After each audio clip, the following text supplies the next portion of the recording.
ವೇದಿಕೆಯಲ್ಲಿ ಸ್ವಾಧ್ಯಾಯ ನಡೀತಾ ಇದ್ದು, ಸ್ವಾಧ್ಯಾಯದ ವಿಷಯವಾಗಿ ಪತ್ರಿಜಿಯವರ ಪ್ರಬೋಧನೆಗಳಲ್ಲಿರ್ತಕ್ಕಂಥ ನೀನು ಮಾಡುವ ಕೆಲಸ ಏನೇ ಆದರೂ 100% ಸಾಧನೆ ಮಾಡಬೇಕು, ಅದೇ ಮುಕ್ತಿಗೆ ಮಾರ್ಗ ಅನ್ನುವಂತ 16ನೇ ಪರಿಕಲ್ಪನೆಯ ವಿಚಾರಗಳನ್ನ ಇವತ್ತು ನಾವು ತಿಳ್ಕೊಬೇಕಾಗಿದೆ ಮಾಸ್ಟರ್ಸ್.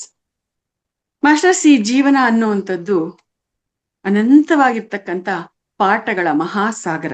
ಎಷ್ಟು ಕಲ್ತ್ಕೊಂಡ್ರು ಕೂಡ ಕಲ್ತ್ಕೊಳ್ಳೋದು ಇದ್ದೇ ಇರುತ್ತೆ, ಎಷ್ಟು ತಿಳ್ಕೊಂಡ್ರು ಕೂಡ ತಿಳ್ಕೊಳ್ಳೋದು ಇದ್ದೇ ಇರುತ್ತೆ. ಅಂದ್ರೆ ಈ ತಿಳ್ಕೊಳ್ಬೇಕಾಗಿರ್ತಕ್ಕಂಥ ಸತ್ಯ ಸಿದ್ಧಾಂತ ಅನೇಕ ಇರುತ್ತೆ ಮಾಸ್ಟರ್ಸ್. ಸೊ ಸಾಧಿಸ್ಬೇಕಾಗಿರೋದು ಕೂಡ ಅನಂತವಾಗಿರುತ್ತೆ. ಒಂದೊಂದು ಸತ್ಯವನ್ನ ತಿಳ್ಕೊಳ್ತಾ, ಒಂದೊಂದು ಪರಿಸ್ಥಿತಿಯನ್ನು ಕೂಡ ತಿಳ್ಕೊಳ್ತಾ ನಾವೆಲ್ಲರೂ ಕೂಡ ಅರಿವಿನಿಂದ ಜ್ಞಾನದಿಂದ ಮುಂದಕ್ಕೆ ನಾವು ಸಾಗ್ಬೇಕಾಗತ್ತೆ. ಸತ್ಯವನ್ನ ನಾವು ಅರ್ಥ ಮಾಡ್ಕೊಳ್ತಾ ನಡಿಬೇಕಾಗತ್ತೆ. ಒಂದು ವೇಳೆ ಆ ಸತ್ಯವನ್ನ ಅರ್ಥ ಮಾಡ್ಕೊಳ್ಳೋದ್ರಲ್ಲಿ ಏನಾದ್ರೂ ನಮ್ಮಲ್ಲಿ ಲೋಪ ಇದ್ರೆ ಅದು ಅಯ್ಯೋ ನನ್ಗಿದು ಅರ್ಥನೇ ಆಗ್ಲಿಲ್ಲ, ನನ್ಗಿದು ಅರ್ಥ ಆಗ್ತಾ ಇಲ್ಲ, ನಾನು ಇದನ್ನ ಆಚರಣೆ ಮಾಡಕ್ ಆಗ್ತಾ ಇಲ್ಲ, ಹಾಗೆ ಹೀಗೆ ಅಂತ ಏನಾದ್ರೂ ನಮ್ಮ ಬಗ್ಗೆ ನಮ್ಗೆ ಆ ತರದೊಂದು ಭಾವನೆ ಬಂದ್ರೆ, ಆ ತರ ಅನ್ಸಿದ್ರೆ ಅಲ್ಲಿಗೆ ನಾವೇನೋ ಸೋತೋಗಿದೀವಿ ಅಂತ ಏನು ಅಲ್ಲ ಮಾಸ್ಟರ್ಸ್. ಅದೇನೋ ಅಪಜಯ ಅಂತ ಅಲ್ಲ. ಸತ್ಯವನ್ನ ಅರ್ಥೈಸ್ಕೊಳ್ಳೋದ್ರಲ್ಲಿ ಲೋಪ ಇದ್ದ ಮಾತ್ರಕ್ಕೆ ನಾವು ಫೀಲ್ ಆಗ್ಬೇಕಾಗಿಲ್ಲ. ಯಾಕೆ ಅಂತಂದ್ರೆ failure is the stepping stone for success ಅನ್ನುವಂಥದ್ದು ಇಲ್ಲಿ ಇರ್ತಕ್ಕಂಥ ಒಂದು ಸೂತ್ರ. ಅಂದ್ರೆ ನಾವು ಏನೇ ಕೆಲಸವನ್ನ ಮಾಡ್ಬೇಕಾದ್ರೂ ಕೂಡ ಅದನ್ನ ಒಂದೇ ಸರ್ತಿ ನಾವು ಅದ್ಭುತವಾಗಿ ಮಾಡಕ್ಕಾಗದೆ ಇದ್ದಾಗ ಪದೇ ಪದೇ ಆ ಒಂದು ಕೆಲಸವನ್ನ ಮಾಡುವಾಗ ನಾವು ಸೋಲ್ತಾ ಇದ್ರೆ ಆ ಒಂದು ಸೋಲಿಗೆ ನಾವು ಹೆದರ್ಬೇಕಾಗಿಲ್ಲ. ಆ ಒಂದು ಪರಾಭವಕ್ಕೆ ನಾವು ಹೆದರ್ಬೇಕಾಗಿಲ್ಲ. ಯಾಕೆ ಅಂತಂದ್ರೆ ಆ ಸೋಲೆ ನಮ್ಮ ಮುಂದಿನ ದಿಗ್ವಿಜಯಕ್ಕೆ ಅದ್ಭುತವಾದಂತ ಅಡಿಪಾಯವಾಗುತ್ತೆ, ನಮ್ಮನ್ನ ಮತ್ತಷ್ಟು ಗಟ್ಟಿಯಾಗಿ ತಯಾರು ಮಾಡುತ್ತೆ. ಹೇಗೆ ಅಂತಂದ್ರೆ ಅದಕ್ಕೊಂದು ಉದಾಹರಣೆ ಕೊಟ್ಟಿದ್ದಾರೆ ಮಾಸ್ಟರ್ಸ್ ಪತ್ರಿಜಿಯವರು. ಯಾವುದೋ ಒಂದು ಪುಸ್ತಕ ಇದೆ, ಆ ಪುಸ್ತಕನ ನಾವು ಓದೋದಿಕ್ಕೆ ಶುರು ಮಾಡ್ತೀವಿ. ಆ ಪುಸ್ತಕನ ನಾವು ಓದೋದಿಲ್ಲ ಹಾಗಂತ ನಾವು ಬಿಟ್ಬಿಡ್ಬಾರ್ದು. 2ನೇ ಸರ್ತಿ ಕೂಡ ನಾವು ಆ ಪುಸ್ತಕ ಓದ್ಬೇಕು. 2ನೇ ಸರ್ತಿನೂ ಅರ್ಥ ಆಗಲ್ಲ ಹಾಗೂನು ಹಂಗಂತಾನು ಬಿಟ್ಬಿಡ್ಬಾರ್ದು. 2ನೇ ಸರ್ತಿ ಆಯ್ತಾ, ಸರ್ತಿ 4ನೇ ಸರ್ತಿ ಹಿಂಗೆ ನಿರಂತರವಾಗಿ ಆ ಪುಸ್ತಕ ನಮ್ಗೆ ಅರ್ಥ ಆಗದೆ ಇದ್ರು ಕೂಡ ಆ ಪುಸ್ತಕವನ್ನ ನಾವು ಓದ್ತಾ ಓದ್ತಾ ಓದ್ತಾ ಇದ್ದಾಗ ಆ ಯಾವುದೋ ಒಂದು ಮೊಮೆಂಟ್ ಅಲ್ಲಿ ನಮ್ಗೆ ಆ ಪುಸ್ತಕ ಅರ್ಥವಾಗುತ್ತದೆ ಅನ್ನುವಂಥದ್ದನ್ನ ಇಲ್ಲಿ ನಮ್ಗೆ ಅರ್ಥ ಮಾಡಿಸಿರ್ತಕ್ಕಂಥದ್ದು. ಎಸ್ ಮಾಸ್ಟರ್ಸ್, ಅಂದ್ರೆ ಅದು ಆಗಿರ್ಬೋದು, ಬೇರೆ ಏನಾದ್ರೂ ಆಗಿರ್ಬೋದು, ಮಾಡ್ಬಿಡ್ತೀವಿ ಎಲ್ಲಾ ಅಚ್ಚುಕಟ್ಟಾಗಿ ಮಾಡ್ಬಿಡ್ತೀವಿ ಅಂತ ಹೇಳಕ್ ಆಗದೆ ಇದ್ರು ಕೂಡ ನಿರಂತರವಾಗಿ ಪ್ರಯತ್ನವನ್ನ ಬಿಡದಂತೆ ಮಾಡ್ತಾ ಮಾಡ್ತಾ ಮಾಡ್ತಾ ನಾವ್ ಅದನ್ನ ಸಕ್ಸಸ್ ಅನ್ನ ಸಾಧಿಸ್ಬೋದು, ಅದನ್ನ ನಾವು ಕಲಿಬಹುದು, ಅದ್ರಲ್ಲಿ ನಾವು ಗೆಲ್ಬಹುದು ಅಂತ. ಇದಕ್ಕೆ ಸಂಬಂಧಪಟ್ಟ ಹಾಗೆ ಯೋಗಿ ವೇಮನ ಅವರು ಅವರ ಒಂದು ಶ್ಲೋಕವನ್ನ, ಅವರ ಒಂದು ಪದ್ಯವನ್ನ ನಮ್ಗಿಲ್ಲಿ ಉದಾಹರಣೆಯಾಗಿ ಕೊಟ್ಟಿದ್ದಾರೆ. ತಿನಗ ತಿನಗ ಬೇಮು ತೀಯಗನುಂಡು ಅನಗ ನನಗ ರಾಗಮತಿಶಯಲ್ಲುಚನುಂಡು ಅಂತ ಹೇಳಿದ್ದಾರೆ. ವೇಮು ಅಂತಂದ್ರೆ ಬೇವು ಅಂತ ಅರ್ಥ. ಬೇವು ಅಂದ್ರೆ ನಮ್ಗೆಲ್ಲರಿಗೂ ಕೂಡ ಗೊತ್ತು ಎಷ್ಟು ಕಹಿ ಇರುತ್ತೆ ಅಂತ. ಅಂದ್ರೆ ಆ ಬೇವನ್ನ ನಾವು ತಿನ್ನೋದಿಕ್ಕೆ ಪ್ರಾರಂಭ ಮಾಡಿದಾಗ ಹೇಗಿರುತ್ತೆ, ವಾಂತಿಗೆ ಬರೋಷ್ಟು ಕಹಿಯಾಗಿರುತ್ತೆ. ಆದರೆ ನಾವು ಆ ಬೇವನ್ನ ಕಹಿಯಾಗಿದೆ ಅಂತ ಅಗಿಯೋದನ್ನ ಬಿಟ್ಬಿಡೋದು ಮಾಡ್ದಂಗೆ ಆ ಬೇವಿನ ಆ ಒಂದು ಎಲೆಯನ್ನ ನಿರಂತರವಾಗಿ ಅಗಿತಾ ಅಗಿತಾ ಅಗಿತಾ ಇದ್ರೆ ಕಹಿಯಾಗಿರುವಂತದ್ದು ಸಿಹಿಯಾಗಿ ಪರಿವರ್ತನೆಯಾಗುತ್ತೆ. ಅಂದ್ರೆ ಇಲ್ಲೇನು ಇದ್ರರ್ಥ ಸಾಧನೆ ಮಾಡ್ಬೇಕು, ಕಹಿಯಾಗಿದೆ ಅಂತ ನಾವು ಬಿಟ್ಬಿಡ್ಬಾರ್ದು. ಆ ಬೇವು ಕಹಿಯಾಗಿದೆ ಅಂತ ಬಿಟ್ಬಿಟ್ರೆ ಆ ಬೇವು ಕಹಿಯಾಗಿರೋದು ಹೇಗೆ ಸಿಹಿಯಾಗಿರುತ್ತೆ, ಸಿಹಿ ಅನ್ನುವಂಥದ್ದು ಬೇವಿನಲ್ಲಿ ಯಾವ ರೀತಿಯಾಗಿ ಇರುತ್ತೆ ಅನ್ನುವಂತ ಅನುಭವ ನಾವು ಮಿಸ್ ಮಾಡ್ಕೊಳ್ತೀವಿ, ಆ ಒಂದು ಜ್ಞಾನವನ್ನ ನಾವು ಮಿಸ್ ಮಾಡ್ಕೊಳ್ತೀವಿ. ಅದೇ ರೀತಿಯಾಗಿ ನಾವು ಸಂಗೀತವನ್ನ ಕಲಿತಾ ಇರ್ತೀವಿ, ಯಾವುದೋ ಒಂದು ರಾಗವನ್ನ ಅಭ್ಯಾಸ ಮಾಡ್ಬೇಕಾಗಿರತ್ತೆ. ಆದ್ರೆ ಆ ರಾಗ ನಮ್ಗೆ ಬರೋದಿಲ್ಲ ಅಂತ ಅನ್ಕೊಡ್ರಿ, ಬರ್ಲಿಲ್ಲ ಅಂತ ಅಂದ್ಬಿಟ್ಟು ನಾವು ಬಿಟ್ಬಿಟ್ರೆ ಆ ರಾಗ ನಮ್ಗೆ ಬರೋದೇ ಇಲ್ಲ. ಆದ್ರೆ ಅದು ನಮ್ಗೆ ಬರ್ದಿದ್ರು ಕೂಡ ನಾವು ನಿರಂತರವಾಗಿ ಅಭ್ಯಾಸ ಮಾಡ್ತಾ ಮಾಡ್ತಾ ಮಾಡ್ತಾ ಮಾಡ್ತಾ ನಡೀತಾ ಇದ್ರೆ ಆ ಒಂದು ರಾಗ ಅನ್ನುವಂಥದ್ದು ಅದ್ಭುತವಾಗಿ ನಮ್ಮಿಂದ ಹೊರಹೊಮ್ಮುತ್ತೆ ಅನ್ನುವಂಥದ್ದನ್ನ ಇಲ್ಲಿ ನಮ್ಗೆ ಅರ್ಥ ಮಾಡಿಸಿರ್ತಕ್ಕಂಥದ್ದು. ಅಂದ್ರೆ ಯಾವ ರೀತಿಯಾಗಿ ಬೇವಿನ ಎಲೆಯನ್ನ ಅಗಿತಾ ಅಗಿತಾ ಕಹಿಯಾಗಿರೋದು ಸಿಹಿಯಾಗಿ ಪರಿವರ್ತನೆ ಆಗುತ್ತೋ, ಯಾವ ರೀತಿಯಾಗಿ ಬರ್ದೇ ಇರ್ತಕ್ಕ ಅಂತ ರಾಗವನ್ನ ನಿರಂತರವಾಗಿ ಅಭ್ಯಾಸ ಮಾಡ್ತಾ ಮಾಡ್ತಾ ಮಾಡ್ತಾ ಇದ್ದಾಗ ಆ ರಾಗ ಅದ್ಭುತವಾಗಿ ಹೊರಹೊಮ್ಮುತ್ತೋ, ಆ ರೀತಿಯಾಗಿ ನಾವು ನಮ್ಮ ಜೀವನದಲ್ಲಿ ಏನೇ ಕೆಲಸ ಮಾಡ್ಬೇಕು ಅಂತ ಅನ್ಕೊಂಡ್ರು ಕೂಡ ಅದನ್ನ ಬಿಡದಂತೆ, ಪಟ್ಟು ಬಿಡದಂತೆ 100% ಪ್ರಾಮಾಣಿಕವಾಗಿ ತ್ರಿಕರಣ ಶುದ್ಧಿಯಿಂದ ನಾವು ಅದಕ್ಕೋಸ್ಕರ ಪ್ರಯತ್ನ ಮಾಡ್ತಾ ಇರ್ಬೇಕು. ಎಸ್ ಮಾಸ್ಟರ್ಸ್, ಈ ರೀತಿಯಾಗಿ ನಾವು ಮಾಡಿದಾಗ ನಾವು ಯಾವ ವಿದ್ಯೆನ್ ಬೇಕಾದ್ರೂ ಕೂಡ ಚೆನ್ನಾಗಿ ಕಲಿಬಹುದು. ಯಾವುದೇ ವಿದ್ಯೆ ಆಗಿರ್ಬೋದು, ಅದು ನಮ್ಗೆ ಚೆನ್ನಾಗಿ ಬರ್ಬೇಕು ಅಂತಂದ್ರೆ ಏನ್ ಮಾಡ್ಬೇಕು ನಾವು? ನಿರಂತರ ಅಭ್ಯಾಸ ಮಾಡ್ಬೇಕು. ಅದಕ್ಕೆ ಮತ್ತೊಂದು ಉದಾಹರಣೆಯನ್ನ ಕೊಟ್ಟಿದ್ದಾರೆ ಮಾಸ್ಟರ್ಸ್. ಮಂಗಳಂಪಲ್ಲಿ ಬಾಲಮುರಳಿ ಕೃಷ್ಣ ಅವರು ಎಷ್ಟು ಅದ್ಭುತವಾದ ಸಂಗೀತಕಾರರು ಅನ್ನೋದು ನಮ್ಗೆಲ್ಲರಿಗೂ ಕೂಡ ಗೊತ್ತಿದೆ. ಕರ್ನಾಟಕ ಶಾಸ್ತ್ರೀಯ ಸಂಗೀತದಲ್ಲಿ ಬಹಳ ವಿಶೇಷವಾಗಿರ್ತಕ್ಕಂಥ ಒಂದು ಚರಿತ್ರೆಯನ್ನ ಸೃಷ್ಟಿ ಮಾಡಿರ್ತಕ್ಕಂಥವ್ರು ಈ ಮಂಗಳಂಪಲ್ಲಿ ಬಾಲಮುರಳಿ ಕೃಷ್ಣ ಅವರು ಎಷ್ಟು ಅದ್ಭುತವಾಗಿ ಹಾಡ್ತಾರೆ ಅಂತಂದ್ರೆ, ರಾಗಗಳಲ್ಲಿ ತಾಳಗಳಲ್ಲಿ ಅವರು ಆ ರಾಗಗಳನ್ನ ತಾಳಗಳನ್ನ ಆಟ ಆಡ್ಕೊಳ್ತಾರೆ ಮಾಸ್ಟರ್ಸ್. ಅಷ್ಟು ಅದ್ಭುತವಾಗಿ ಅವರು ಅದರಲ್ಲಿ ಪಳಗಿದ್ದಾರೆ, ಅಷ್ಟು ಹೃದಯಂಗಮವಾಗಿ ಅದರಲ್ಲಿ ವಿಹರಿಸ್ತಾ ಇರ್ತಾರೆ ಅವರು. ಈ ರೀತಿಯಾಗಿ ಅವರು ವಿಹರಿಸ್ಬೇಕು ಅಂತಂದ್ರೆ ಅದು ಹೇಗ್ ಸಾಧ್ಯ ಆಗ್ತಾ ಇದೆ? ಹೇಗೆ ಅಂತಂದ್ರೆ ಅವರು ಆ ಒಂದು ಸಂಗೀತವನ್ನ ಅಷ್ಟರ ಮಟ್ಟಿಗೆ ಅಭ್ಯಾಸ ಮಾಡಿದ್ದಾರೆ, ಅದನ್ನ ಅಷ್ಟರ ಮಟ್ಟಿಗೆ ಅಭ್ಯಾಸ ಮಾಡಿ ಸಾಧನೆ ಮಾಡಿದ್ದಾರೆ. ಹಾಗಾಗಿ ಅವ್ರಿಗೆ ಆ ರೀತಿಯಾಗಿ ಆ ಒಂದು ರಾಗಗಳಲ್ಲಿ ತಾಳಗಳಲ್ಲಿ ಹೃದಯಂಗಮವಾಗಿ ವಿಹರಿಸೋದಿಕ್ಕೆ, ಆಟವನ್ನ ಆಡೋದಿಕ್ಕೆ, ಆ ರಾಗಗಳ ಜೊತೆ ನರ್ತನವನ್ನ ಮಾಡೋದಿಕ್ಕೆ ಸಾಧ್ಯ ಆಗ್ತಾ ಇದೆ ಅಂತ.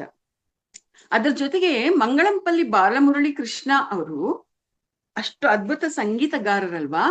ಅವರು ಪ್ರಾರಂಭದಲ್ಲಿ ಯಾವಾಗ ಗೊತ್ತಾ ಅವ್ರ ಸಂಗೀತವನ್ನ ಹಾಡೋದಿಕ್ಕೆ ಪ್ರಾರಂಭ ಮಾಡಿರ್ತಕ್ಕಂಥದ್ದು? 5 ವರ್ಷದ ಹುಡುಗನಾಗಿದ್ದಾಗ, 5 ವರ್ಷದ ಮಗುವಾಗಿದ್ದಾಗ ಮಂಗಳಂಪಲ್ಲಿ ಬಾಲಮುರಳಿ ಕೃಷ್ಣ ಅವರು ಸಂಗೀತ ಕಚೇರಿಗಳನ್ನ ಮಾಡ್ತಾ ಇದ್ರಂತೆ. ಅಲ್ಲ, 5ನೇ ಕ್ಲಾಸ್ಗೆ ಸೇರ್ಸೋಂತ 5 ವರ್ಷದ ಮಗುನ ನಾವು LKG UKG ಹಾಕ್ತಿವಿ ಅಂತಂದಾಗ ಅಲ್ಲಿ ಆ ಮಗು ನೆಟ್ಟಿಗೆ ಬಟ್ಟೆ ಹಾಕೊಳಕ್ ಬರಲ್ಲ, ನೆಟ್ಟಿಗೆ ಅದು ಗಮನಿಸ್ಕೊಳ್ಳೋದಿಕ್ ಬರೋದಿಲ್ಲ ಅನ್ನೋಂತ ಸ್ಥಿತಿ ಇರ್ಬೇಕಾದ್ರೆ ಮಂಗಳಂಪಲ್ಲಿ ಬಾಲಮುರಳಿ ಕೃಷ್ಣ ಅವರು ಸಂಗೀತ ಕಚೇರಿಯನ್ನೇ ನೀಡ್ತಾ ಇದ್ರು ಅಂತಂದ್ರೆ ಅದು ಹೇಗ್ ಸಾಧ್ಯ ಅಂತಂದ್ರೆ, ಅವರು ಆ ಒಂದು ಸಂಗೀತ ಅನ್ನೋಂಥದನ್ನ ಈ ಜನ್ಮದಲ್ಲಿ ಅವ್ರು ಕಲಿಯೋದಕ್ಕೆ ಪ್ರಾರಂಭ ಮಾಡಿರೋದು ಅಲ್ಲ. ಅದು ಅನೇಕ ಜನ್ಮಗಳಿಂದ ಅವರು ಆ ಒಂದು ಸಂಗೀತವನ್ನ ಅಭ್ಯಾಸ ಮಾಡ್ತಾ ಬಂದಿರ್ತಕ್ಕಂಥದ್ದು.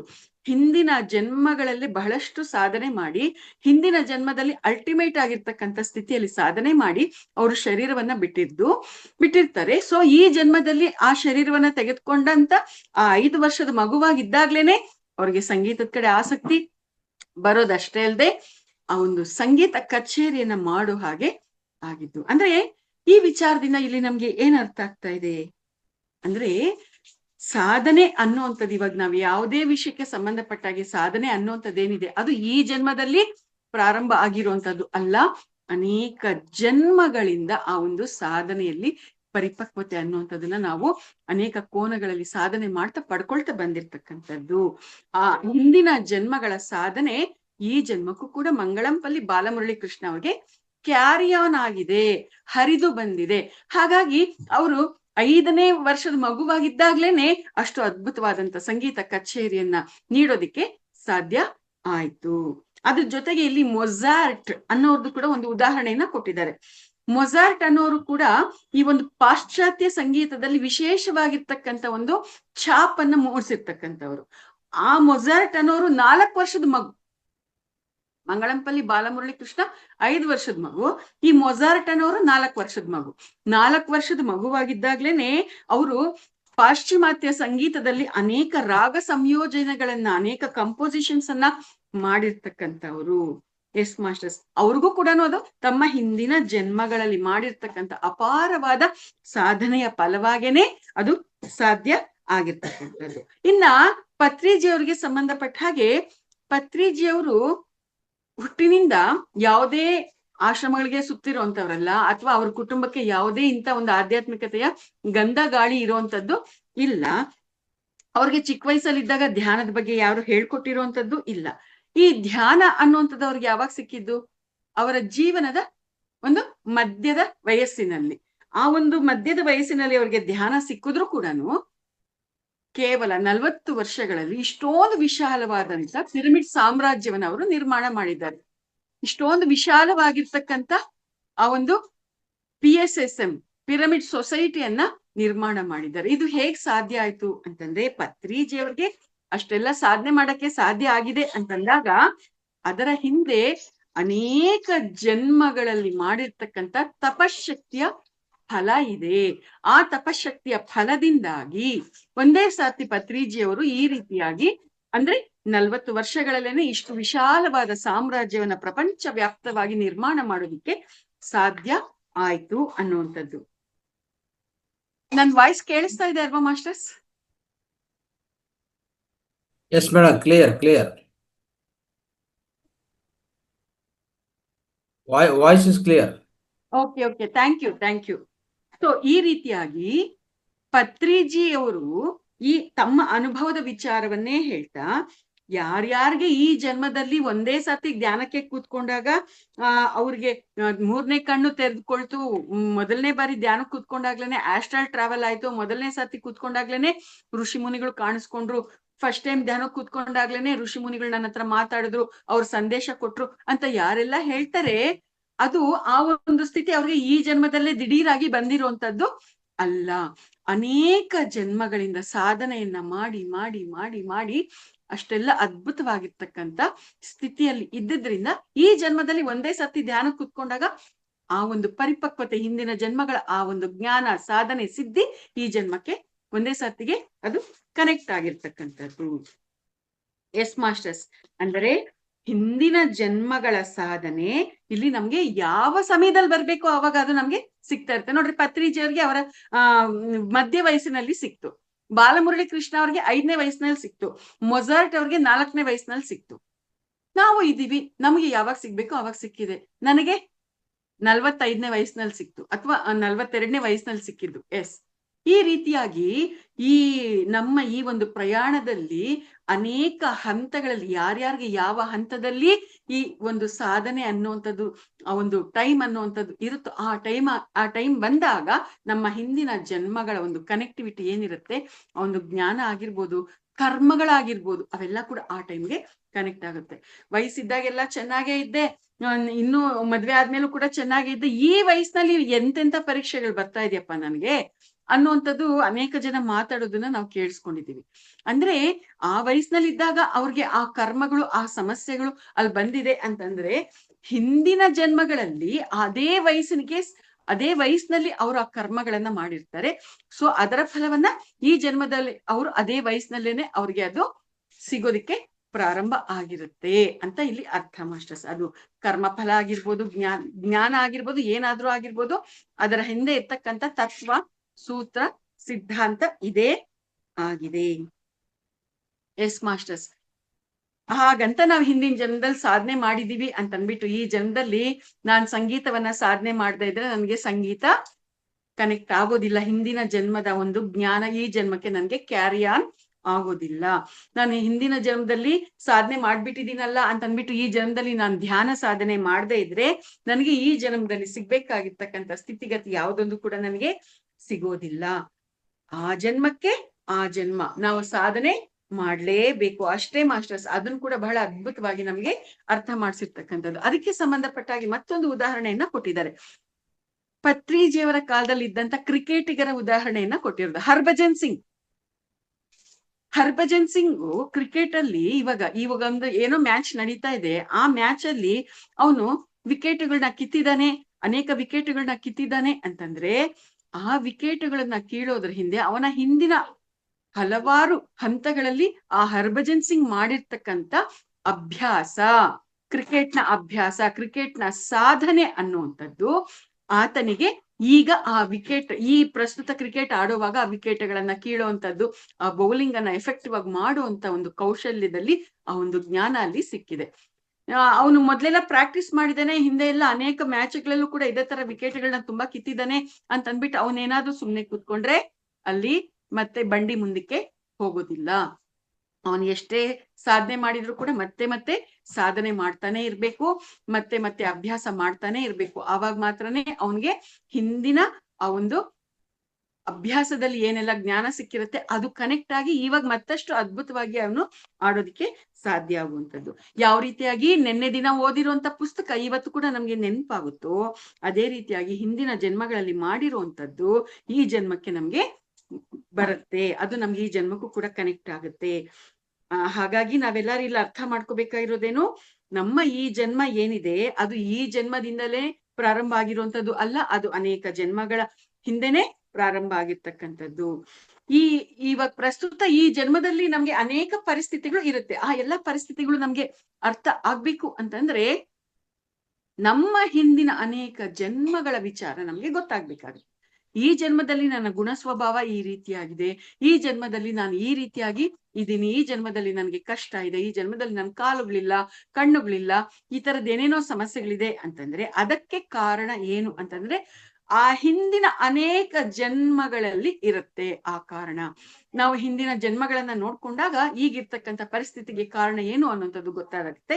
ಅದು ಗೊತ್ತಾದಾಗ ನಾವು ಅದಕ್ಕೆ ಏನು ಮಾಡಿದ್ರೆ ಅದು ಸರಿ ಹೋಗುತ್ತೆ ಅನ್ನುವಂಥದ್ದು ಅರ್ಥ ಆದಾಗ ನಾವು ಅದನ್ನ ಮಾಡ್ಕೊಂಡ್ರೆ ಅವಾಗ ಆ ಕರ್ಮದಿಂದ ನಾವು ಹೊರಕ್ಕೆ ಬರ್ತೀವಿ ಅಂತ ಅರ್ಥ. ಉದಾಹರಣೆಗೆ ಅದಕ್ಕೆ ಇನ್ನೂ ಒಂದು ಉದಾಹರಣೆಯನ್ನ ಕೊಟ್ಟಿದ್ದಾರೆ. 300 ಪುಟಗಳ ಒಂದು ಪುಸ್ತಕ ಇರುತ್ತೆ. 300 ಪುಟಗಳ ಪುಸ್ತಕವನ್ನ ನಾನು ಮಧ್ಯದಲ್ಲಿ ಯಾವುದೋ ಒಂದು 150ನೇ ಪುಟ ತೆಗಿತೀನಿ ಅಂತ ಅನ್ಕೊಳ್ರಿ. 150ನೇ ಪುಟನ ನಾನು ಒಂದೇ ಸರ್ತಿ ತೆಗೆದ್ಬಿಟ್ಟು ಓದ್ತಾ ಇದ್ದಾಗ ನನ್ಗೆ ಆ ಪುಟದಲ್ಲಿ ಇರ್ತಕ್ಕಂಥ ವಿಚಾರ ನನ್ಗೇನು ಅರ್ಥ ಆಗೋದಿಲ್ಲ. ಆ 150ನೇ ಪುಟದಲ್ಲಿ ಇರ್ತಕ್ಕಂಥ ವಿಚಾರ ನನ್ಗೆ ಅರ್ಥ ಆಗ್ಬೇಕು ಅಂದ್ರೆ ನಾನೇನ್ ಮಾಡ್ಬೇಕು, ಅದಕ್ಕೆ ಮೊದಲು ಇರ್ತಕ್ಕಂಥ ಎಲ್ಲಾ ಪುಟಗಳನ್ನ ನಾನು ಓದ್ಬೇಕು. ಆ ಪುಟಗಳನ್ನ ಓದಿದಾಗ 150ನೇ ಪುಟದಲ್ಲಿ ಇರ್ತಕ್ಕಂಥ ವಿಚಾರ ನನಗೆ ಅರ್ಥ ಆಗುತ್ತೆ. ಅದೇ ರೀತಿಯಾಗಿ ಈ ಜನ್ಮದ ವಿಚಾರಗಳು ನಮ್ಗೆ ಗೊತ್ತಾಗ್ಬೇಕು ಅಂತಂದ್ರೆ ನಮ್ಮ ಹಿಂದಿನ ಜನ್ಮದ ವಿಚಾರಗಳು ಗೊತ್ತಾಗ್ಲೇಬೇಕಾಗತ್ತೆ. ಇದೆಲ್ಲ ಕೂಡ ಹೇಗ್ ಸಾಧನೆ ಮಾಡ್ಕೊಳಕ್ಕಾಗತ್ತೆ, ಹಿಂದಿನ ಜನ್ಮಗಳನ್ನ ನೋಡ್ಕೊಳ್ಳೋದಿಕ್ಕೆ ಹೇಗ್ ಸಾಧ್ಯ ಆಗತ್ತೆ ಅಂತಂದ್ರೆ ಅದೆಲ್ಲವೂ ಕೂಡ ಧ್ಯಾನದಿಂದನೇ ಸಾಧ್ಯ ಆಗುವಂಥದ್ದು. ಧ್ಯಾನ ಮಾಡಿದಾಗ ನಮ್ಮ ಬಗ್ಗೆ ನಮ್ಗೆ ಗೊತ್ತಾಗ್ತಾ ಬರುತ್ತೆ. ಈ ರೀತಿಯಾಗಿ ನಮ್ಗೆ ಗೊತ್ತಾದಾಗ ನಮ್ಗೆ ಇರ್ತಕ್ಕಂಥ ಅನೇಕ ವಿಚಾರಗಳು, ಸಮಸ್ಯೆಗಳು ಎಲ್ಲದರ ಬಗ್ಗೆನೂ ನಮ್ಗೆ ಗೊತ್ತಾಗುತ್ತೆ. ಎಸ್ ಮಾಸ್ಟರ್ಸ್, ನಾವು ಹಿಂದಿನ ಜನ್ಮದಲ್ಲಿ ಎಷ್ಟು ಧ್ಯಾನ ಮಾಡಿರ್ತೀವೋ ಆ ಒಂದು ಧ್ಯಾನ ಈಗ ಮತ್ತೆ ನಮ್ಗಿಲ್ಲಿ ಕ್ಯಾರಿಯನ್ ಆಗತ್ತೆ. ಹಿಂದೆ ಕ್ರಿಕೆಟ್ ಆಟವನ್ನ ನಾವು ಅಭ್ಯಾಸ ಮಾಡಿದ್ರೇನೆ ನಮ್ಗೆ ಅದರ ಒಂದು ಜ್ಞಾನ ನಮ್ಗೆ ಕಂಟಿನ್ಯೂ ಆಗೋದು. ಸಂಗೀತವನ್ನ ಅಭ್ಯಾಸ ಮಾಡಿದ್ರೇನೆ ಅದು ನಮ್ಗೆ ಅದ್ರ ಜ್ಞಾನ ಕಂಟಿನ್ಯೂ ಆಗುವಂಥದ್ದು. ಅದರಲ್ಲಿ ನಮ್ಗೆ ಮತ್ತೆ ಮತ್ತೆ ನೈಪುಣ್ಯತೆ ಅನ್ನುವಂಥದ್ದು ಬರೋದಕ್ಕೆ ಸಾಧ್ಯ ಆಗುವಂಥದ್ದು. ಎಸ್ ಮಾಸ್ಟರ್ಸ್, ಇಲ್ಲಿ ಪತ್ರಿಜಿ ಅವರೇನೆ ಅವ್ರದೇ ಒಂದು ಉದಾಹರಣೆಯನ್ನ ಕೊಟ್ಟಿದ್ದಾರೆ. ಪತ್ರಿಜಿ ಅವರು ಪ್ರಾರಂಭದಲ್ಲಿ ಕೋರಮಂಡಲ್ ಫರ್ಟಿಲೈಸರ್ಸ್ ಅಲ್ಲಿ ಕೆಲಸ ಮಾಡ್ತಾ ಇದ್ರು ಮಾಸ್ಟರ್ಸ್. ಅದರಲ್ಲಿ ಕೆಲಸ ಮಾಡ್ತಾ ಇದ್ದಾಗ ಅಲ್ಲಿ ಅವರು ಹಳ್ಳಿಗೂ ಹೋಗಿ ಅವರ ಟೀಮ್ ಜೊತೆ, ಕಂಪನಿಯಿಂದ ರೆಡಿ ಆಗಿರ್ತಕ್ಕಂಥ ಟೀಮ್ ಜೊತೆ ಅವರು ಹಳ್ಳಿಗೂ ಹೋಗಿ ಆ ಫರ್ಟಿಲೈಸರ್ಸ್ ಅನ್ನ ನೀವು ನಿಮ್ಮ ಹೊಲಗದ್ದೆಗಳಲ್ಲಿ ಬಳಸಿ ನೀವು ಇಂಥ ಇಳುವರಿಯನ್ನ ಪಡ್ಕೊಳ್ತೀರಿ ಅಂತ ಅದರ ಬಗ್ಗೆ ಇರ್ತಕ್ಕಂಥ ವಿಚಾರಗಳನ್ನ ಅಲ್ಲಿನ ಹಳ್ಳಿಯ ಜನಕ್ಕೆ ಹಂಚುವಂತ ಒಂದು ಕೆಲಸವನ್ನ ಅವ್ರು ಮಾಡ್ಬೇಕಾಗಿರತ್ತೆ. ಸೊ ಆ ರೀತಿಯಾಗಿ ಅವರು ಅವರ ಸೀನಿಯರ್ಸ್ ಜೊತೆ ಹೋಗಿರ್ಬೇಕಾದ್ರೆ ಅಲ್ಲಿ ಅವ್ರ ಸೀನಿಯರು ಪತ್ರಿಜಿ ಅವ್ರಿಗೆ ಮೊದಲನೇ ಬಾರಿಗೆ ಮೈಕ್ ಅನ್ನ ಕೊಡ್ತಾರೆ, ಮಾತಾಡು ಈ ಒಂದು ಫರ್ಟಿಲೈಸರ್ ಬಗ್ಗೆ ಅಂತ. ಆ ಮೈಕ್ ಅನ್ನ ತಗೊಂಡ್ರೆ ಪತ್ರಿಜಿ ಅವರ ಕೈ ಗಡಗಡ ಅಂತ ನಡಗುತ್ತಂತೆ ಮಾಸ್ಟರ್ಸ್. ಅವ್ರು ಏನ್ ಮಾತಾಡ್ಬೇಕು ಅನ್ಕೊಂಡಿರ್ತಾರೋ ಅದ್ರಲ್ಲಿ 3-4 ಪದ ಮಾತಾಡ್ಬಿಟ್ಟು ಆಮೇಲೆ ಸೈಲೆಂಟ್ ಆಗಿ ಮೈಕ್ ಅನ್ನ ಸೀನಿಯರ್ ಕೊಟ್ಬಿಟ್ಟು ಕೂತ್ಕೊಂಡ್ಬಿಟ್ರಂತೆ ಮಾಸ್ಟರ್ಸ್. ಅಂದ್ರೆ ಪ್ರಾರಂಭದಲ್ಲಿ ಮಾತಾಡ್ಬೇಕು ಅನ್ನುವಂತ ವಿಚಾರ ಬಂದಾಗ ಅದ್ರ ಬಗ್ಗೆ ಅಭ್ಯಾಸ ಇಲ್ಲದೆ ಇದ್ದಾಗ ಪತ್ರಿಜಿ ಅವ್ರಿಗೆ ಒಂದು ಮಾತು ಕೂಡ ನೆಟ್ಟಗ್ ಮಾತಾಡಕ್ಕೆ ಆಗಿರ್ಲಿಲ್ಲ. ಆದರೆ ಅದನ್ನ ನಿರಂತರವಾಗಿ ಅಭ್ಯಾಸ ಮಾಡ್ತಾ ಈಗ ಹಿಂಗ್ ತಯಾರಾಗಿದ್ದಾರೆ ಅಂತಂದ್ರೆ ಮೈಕ್ ಯಾವಾಗ ಕೊಡ್ತಾರಪ್ಪ ಅನ್ನೋ ಹಾಗೆ ಅವರು ಎದುರು ನೋಡೋ ಹಾಗೆ ಆಗಿರ್ತಕ್ಕಂಥದ್ದು. ಈ ಒಂದು ವಿಚಾರವನ್ನ ನಮ್ಗೆ ಅರ್ಥ ಮಾಡಿಸ್ತಾ ನಾವು ನಿರಂತರ ಅಭ್ಯಾಸವನ್ನ ಮಾಡ್ತಾ ಸಾಧನೆಯನ್ನ ಮಾಡ್ತಾ ಇದ್ರೆ ನಾವ್ ಏನನ್ನು ಬೇಕಾದ್ರೂ ಕೂಡ ಪಡ್ಕೊಳಕ್ಕೆ ಸಾಧ್ಯ ಅನ್ನುವಂಥದ್ದನ್ನ ನಮ್ಗಿಲ್ಲಿ ಅರ್ಥ ಮಾಡಿಸಿರೋದು. ಎಸ್ ಮಾಸ್ಟರ್ಸ್, ಒಂದು ಹೆಣ್ಣಿರ್ತಾಳೆ. ಆ ಒಂದು ಹೆಣ್ಣಿಗೆ ತನ್ನ ಮಕ್ಕಳನ್ನ, ತನ್ನ ಮನೆಯನ್ನ, ತನ್ನ ಕುಟುಂಬವನ್ನ ನೋಡ್ಕೊಳ್ಳೋದೇ ಪ್ರಪಂಚ, ಅದೇ ಅವಳಿಗೆ ಸ್ವರ್ಗ. ಆ ರೀತಿಯಾಗಿದ್ರೆ ಅದಷ್ಟೇ ಸಾಕು ಅವಳಿಗೆ ಇನ್ನೇನು ಬೇಕಾಗಿಲ್ಲ. ಅವಳಿಗೆ ಧ್ಯಾನ ಬೇಕಾಗಿಲ್ಲ, ಒಂದು ಸಿನಿಮಾ ಬೇಕಾಗಿಲ್ಲ, ಮತ್ತೊಂದು ಮಗದೊಂದು ಏನು ಬೇಕಾಗಿಲ್ಲ. ಅವಳಿಗೆ ತನ್ನ ಮಕ್ಕಳು, ತನ್ನ ಗಂಡ, ತನ್ನ ಕುಟುಂಬ ಇಷ್ಟೇ ಸಾಕು ಅನ್ನುವಂಥದ್ದು ಇರುತ್ತೆ. ಅದಷ್ಟರಲ್ಲೇನೆ ಅವಳು ಸ್ವರ್ಗ ಕಾಣ್ತಾ ಇರ್ತಾಳೆ. ಯಾಕೆ ಅಂತಂದ್ರೆ ಅವಳು ಆ ಒಂದು ಕೋನದಲ್ಲಿ ಆ ಹೆಣ್ಣಾಗಿ, ತಾಯಿಯಾಗಿ, ಪತ್ನಿಯಾಗಿ, ಗೃಹಿಣಿಯಾಗಿ ತಾನು ಪರಿಪಕ್ವತೆಯನ್ನ ಪಡ್ಕೋಬೇಕು. ಅದರಲ್ಲಿ ಕೌಶಲ್ಯವನ್ನ ಸಾಧನೆ ಮಾಡ್ಕೋಬೇಕು, ಅದರಲ್ಲಿ ಎಕ್ಸ್ಪರ್ಟ್ ಆಗ್ಬೇಕು ಅನ್ನುವಂತ ಡಿಸೈನ್ ಅನ್ನ ಅವಳು ಮಾಡ್ಕೊಂಡಿದ್ದಾಗ ಅದಕ್ಕೋಸ್ಕರ ಅಷ್ಟಕ್ಕೆ ಅವಳು ತನ್ನ ಫೋಕಸ್ ಅನ್ನ ಇಟ್ಟಿರ್ತಾಳೆ ಅನ್ನುವಂಥದ್ದು. ಅದೇ ರೀತಿಯಾಗಿ ಅವಳಿಗೆ ಅದೇ ಸ್ವರ್ಗ ಆದ್ರೆ ಬಾಲಮುರಳಿ ಕೃಷ್ಣ ಅವ್ರಿಗೆ ಸಂಗೀತನೇ ಸ್ವರ್ಗ, ಗವಾಸ್ಕರ್ಗೆ ಸಂಗೀತನೇ ಸ್ವರ್ಗ, ಕ್ರಿಕೆಟೇ ಸ್ವರ್ಗ. ಈ ರೀತಿಯಾಗಿ ಯಾರಿಗೆ ಯಾವ್ದು ಬೇಕಾಗಿರುತ್ತೋ ಅವರು ಅದರಲ್ಲಿ ತಮ್ಮ ಸ್ವರ್ಗವನ್ನ ಸೃಷ್ಟಿಸಿಕೊಳ್ತಾ ಇರ್ತಾರೆ ಅನ್ನುವಂಥದ್ದು. ಹಾಗಾದ್ರೆ ಪಿರಮಿಡ್ ಮಾಸ್ಟರ್ಸ್ಗೆ ಏನ್ ಸ್ವರ್ಗ ಅಂತಂದ್ರೆ ಧ್ಯಾನನೇ ಪ್ರಪಂಚ, ಧ್ಯಾನವನ್ನ ಹೇಳ್ಕೊಡೋದೇ ಅವ್ರಿಗೆ ಸ್ವರ್ಗ. ನೋಡಿ ಮಾಸ್ಟರ್ಸ್ ಎಷ್ಟು ಅದ್ಭುತವಾಗಿ ಕನೆಕ್ಟ್ ಮಾಡಿ ಹೇಳ್ತಾರೆ ನಮ್ಗೆ ಪತ್ರಿಜಿಯವರು. ಎಸ್ ಮಾಸ್ಟರ್ಸ್, ಪ್ರತಿ ವಿದ್ಯೆಯನ್ನ ನಾವು ಅಭ್ಯಾಸದ ಮುಖಾಂತರನೇ ನಾವು ಅದನ್ನ ಸಾಧನೆ ಮಾಡೋದಿಕ್ಕೆ ಸಾಧ್ಯ. ಅಭ್ಯಾಸದ ಮುಖಾಂತರನೇ ಆ ಒಂದು ವಿದ್ಯೆಯನ್ನ ಮುಂದುವರಿಸೋದಿಕ್ಕೆ ಸಾಧ್ಯ. ಅಭ್ಯಾಸ ಇಲ್ಲ ಅಂತಂದ್ರೆ ಕಲ್ತಿರೋದು ಕೂಡ ನಾವು ಮರ್ತೋಗ್ತಾ ಇರ್ತೀವಿ. ಅದಕ್ಕೆ ಮತ್ತೊಂದು ಪತ್ರಿಜಿ ಅವರು ತಮ್ಮದೇ ಉದಾಹರಣೆಯನ್ನ ಕೊಡ್ತಾರೆ. ಅವ್ರು 1970ರಲ್ಲಿ ಹೈದರಾಬಾದ್ ನಲ್ಲಿ ಮ್ಯಾಕ್ಸ್ ಮುಲ್ಲರ್ ಅನ್ನುವಂತ ಭವನದಲ್ಲಿ ಜರ್ಮನ್ ಭಾಷೆಯನ್ನ ಕಲಿತಾ ಇರ್ತಾರೆ. ಆ ಒಂದು ಜರ್ಮನ್ ಭಾಷೆಯನ್ನ ಅವ್ರು 2 ವರ್ಷಗಳ ಕಾಲ ಕಲಿತಾರೆ. 1ರಿಂದ 10ರವರೆಗೆ ಸಂಖ್ಯೆಗಳನ್ನ ಹೇಳೋದಿಕ್ಕೆ ಬರ್ತಾ ಇರುತ್ತೆ. ಮತ್ತೆ ಆ ಒಂದು ಜರ್ಮನ್ ಭಾಷೆಯಲ್ಲಿ ಇರ್ತಕ್ಕಂಥ ಎಲ್ಲ ಅಕ್ಷರಗಳನ್ನ ಬರೆಯೋದಿಕ್ಕೆ ಓದೋದಿಕ್ಕೂ ಕೂಡ ಬರ್ತಾ ಇರುತ್ತೆ. ಚಿಕ್ಕ ಚಿಕ್ಕ ವಾಕ್ಯಗಳನ್ನ ಮಾತಾಡೋದಿಕ್ಕೂ ಕೂಡ ಬರ್ತಾ ಇರುತ್ತೆ ಪತ್ರಿಜಿ ಅವ್ರಿಗೆ. ಆದ್ರೆ 2 ವರ್ಷ ಕಲ್ತ್ಕೊಂಡ್ರು, ಆಮೇಲಿಂದ ಅದ್ರ ಕಡೆ ಗಮನ ಇಲ್ದಂಗಾಯ್ತು. ಆ ಒಂದು ಅಭ್ಯಾಸ ಅನ್ನೋದನ್ನ ಬಿಟ್ಬಿಟ್ರು. ಏನಾಯ್ತು, ಕಲ್ತಿರೋದನ್ನೆಲ್ಲ ಪತ್ರಿಜಿ ಅವರು ಮರ್ತೋಗ್ಬಿಟ್ಟಿದಾರಂತೆ. ಅಬ್ಬಬ್ಬಾ ಅಂದ್ರೆ ಇವಾಗ ಅವ್ರಿಗೆ 1ರಿಂದ 10ರವರೆಗೆ ಸಂಖ್ಯೆಗಳನ್ನ ಹೇಳಕ್ ಮಾತ್ರ ನನ್ಗೆ ಗೊತ್ತಿದೆ, ಇನ್ನು ಅದ್ ಬಿಟ್ಟು ನನ್ಗೆ ಉಳ್ದಿರೋದೆಲ್ಲ ಕೂಡ ಮರ್ತೋಗ್ಬಿಟ್ಟಿದೆ. ಮಾತಾಡಕ್ಕೂ ಬರೋದಿಲ್ಲ, ಅಕ್ಷರಗಳನ್ನ ನೆನಪು ಮಾಡ್ಕೊಂಡು ಓದೋದಿಕ್ಕೂ ಬರಲ್ಲ, ಬರೆಯಕ್ಕೂ ಬರಲ್ಲ ಅನ್ನುವಂಥದ್ದನ್ನ ಹೇಳಿರ್ತಕ್ಕಂಥದ್ದು ಮಾಸ್ಟರ್ಸ್. ಅಂದ್ರೆ ಯಾವುದೇ ಆಗಿರ್ಲಿ, ಧ್ಯಾನ ಆಗಿರ್ಲಿ, ಸಂಗೀತ ಆಗಿರ್ಲಿ, ನಾವು ಬಿಟ್ಬಿಟ್ರೆ ಮರ್ತೋಗ್ಬಿಡ್ತೀವಿ.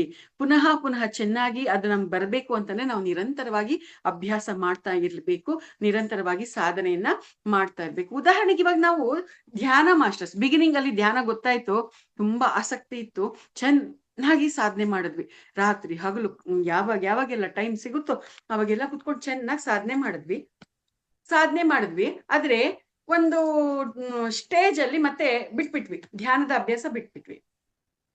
ಅಭ್ಯಾಸ ಬಿಟ್ಬಿಟ್ಟು ತುಂಬಾ ದಿನ ಆದ್ಮೇಲೆ ಮತ್ತೆ ನಾನು ಧ್ಯಾನ ಮಾಡ್ತೀನಿ ಅಂತ ಕೂತ್ಕೊಂಡ್ರೆ ಆವಾಗ ಒಂದೇ ಸರ್ತಿ ನಮ್ಗೆ ಧ್ಯಾನ ಕುದುರೋದಿಲ್ಲ.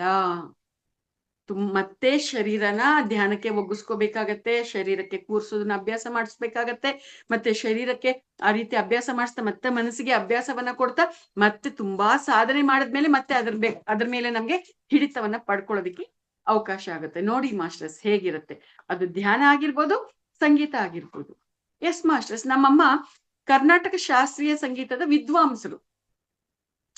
ನಾನ್ ಚಿಕ್ಕ ಹುಡುಗಿ ಇರ್ಬೇಕಾದ್ರೆ ಅವರು ಸಂಗೀತ ಪಾಠಗಳನ್ನ ಹೇಳ್ಕೊಡ್ತಾ ಇದ್ರು. ಅದನ್ನ ಕೇಳಿಸ್ಕೊಂಡೆ ನಾನು ಒಂದಷ್ಟು ಕಲ್ತಿರೋದು. ಶ್ರದ್ಧೆಯಿಂದ ನಮ್ ತಾಯಿ ಮುಂದೆ ಕೂತ್ಕೊಂಡು ತಾಳ ಹಾಕ್ತಾ ಒಂದು ದಿನಕ್ಕೂ ಕಲ್ತಿಲ್ಲ, ಕೇವಲ ಕೇಳಿಸ್ಕೊಂಡೆ ಕಲ್ತಿರ್ತಕ್ಕಂಥದ್ದು.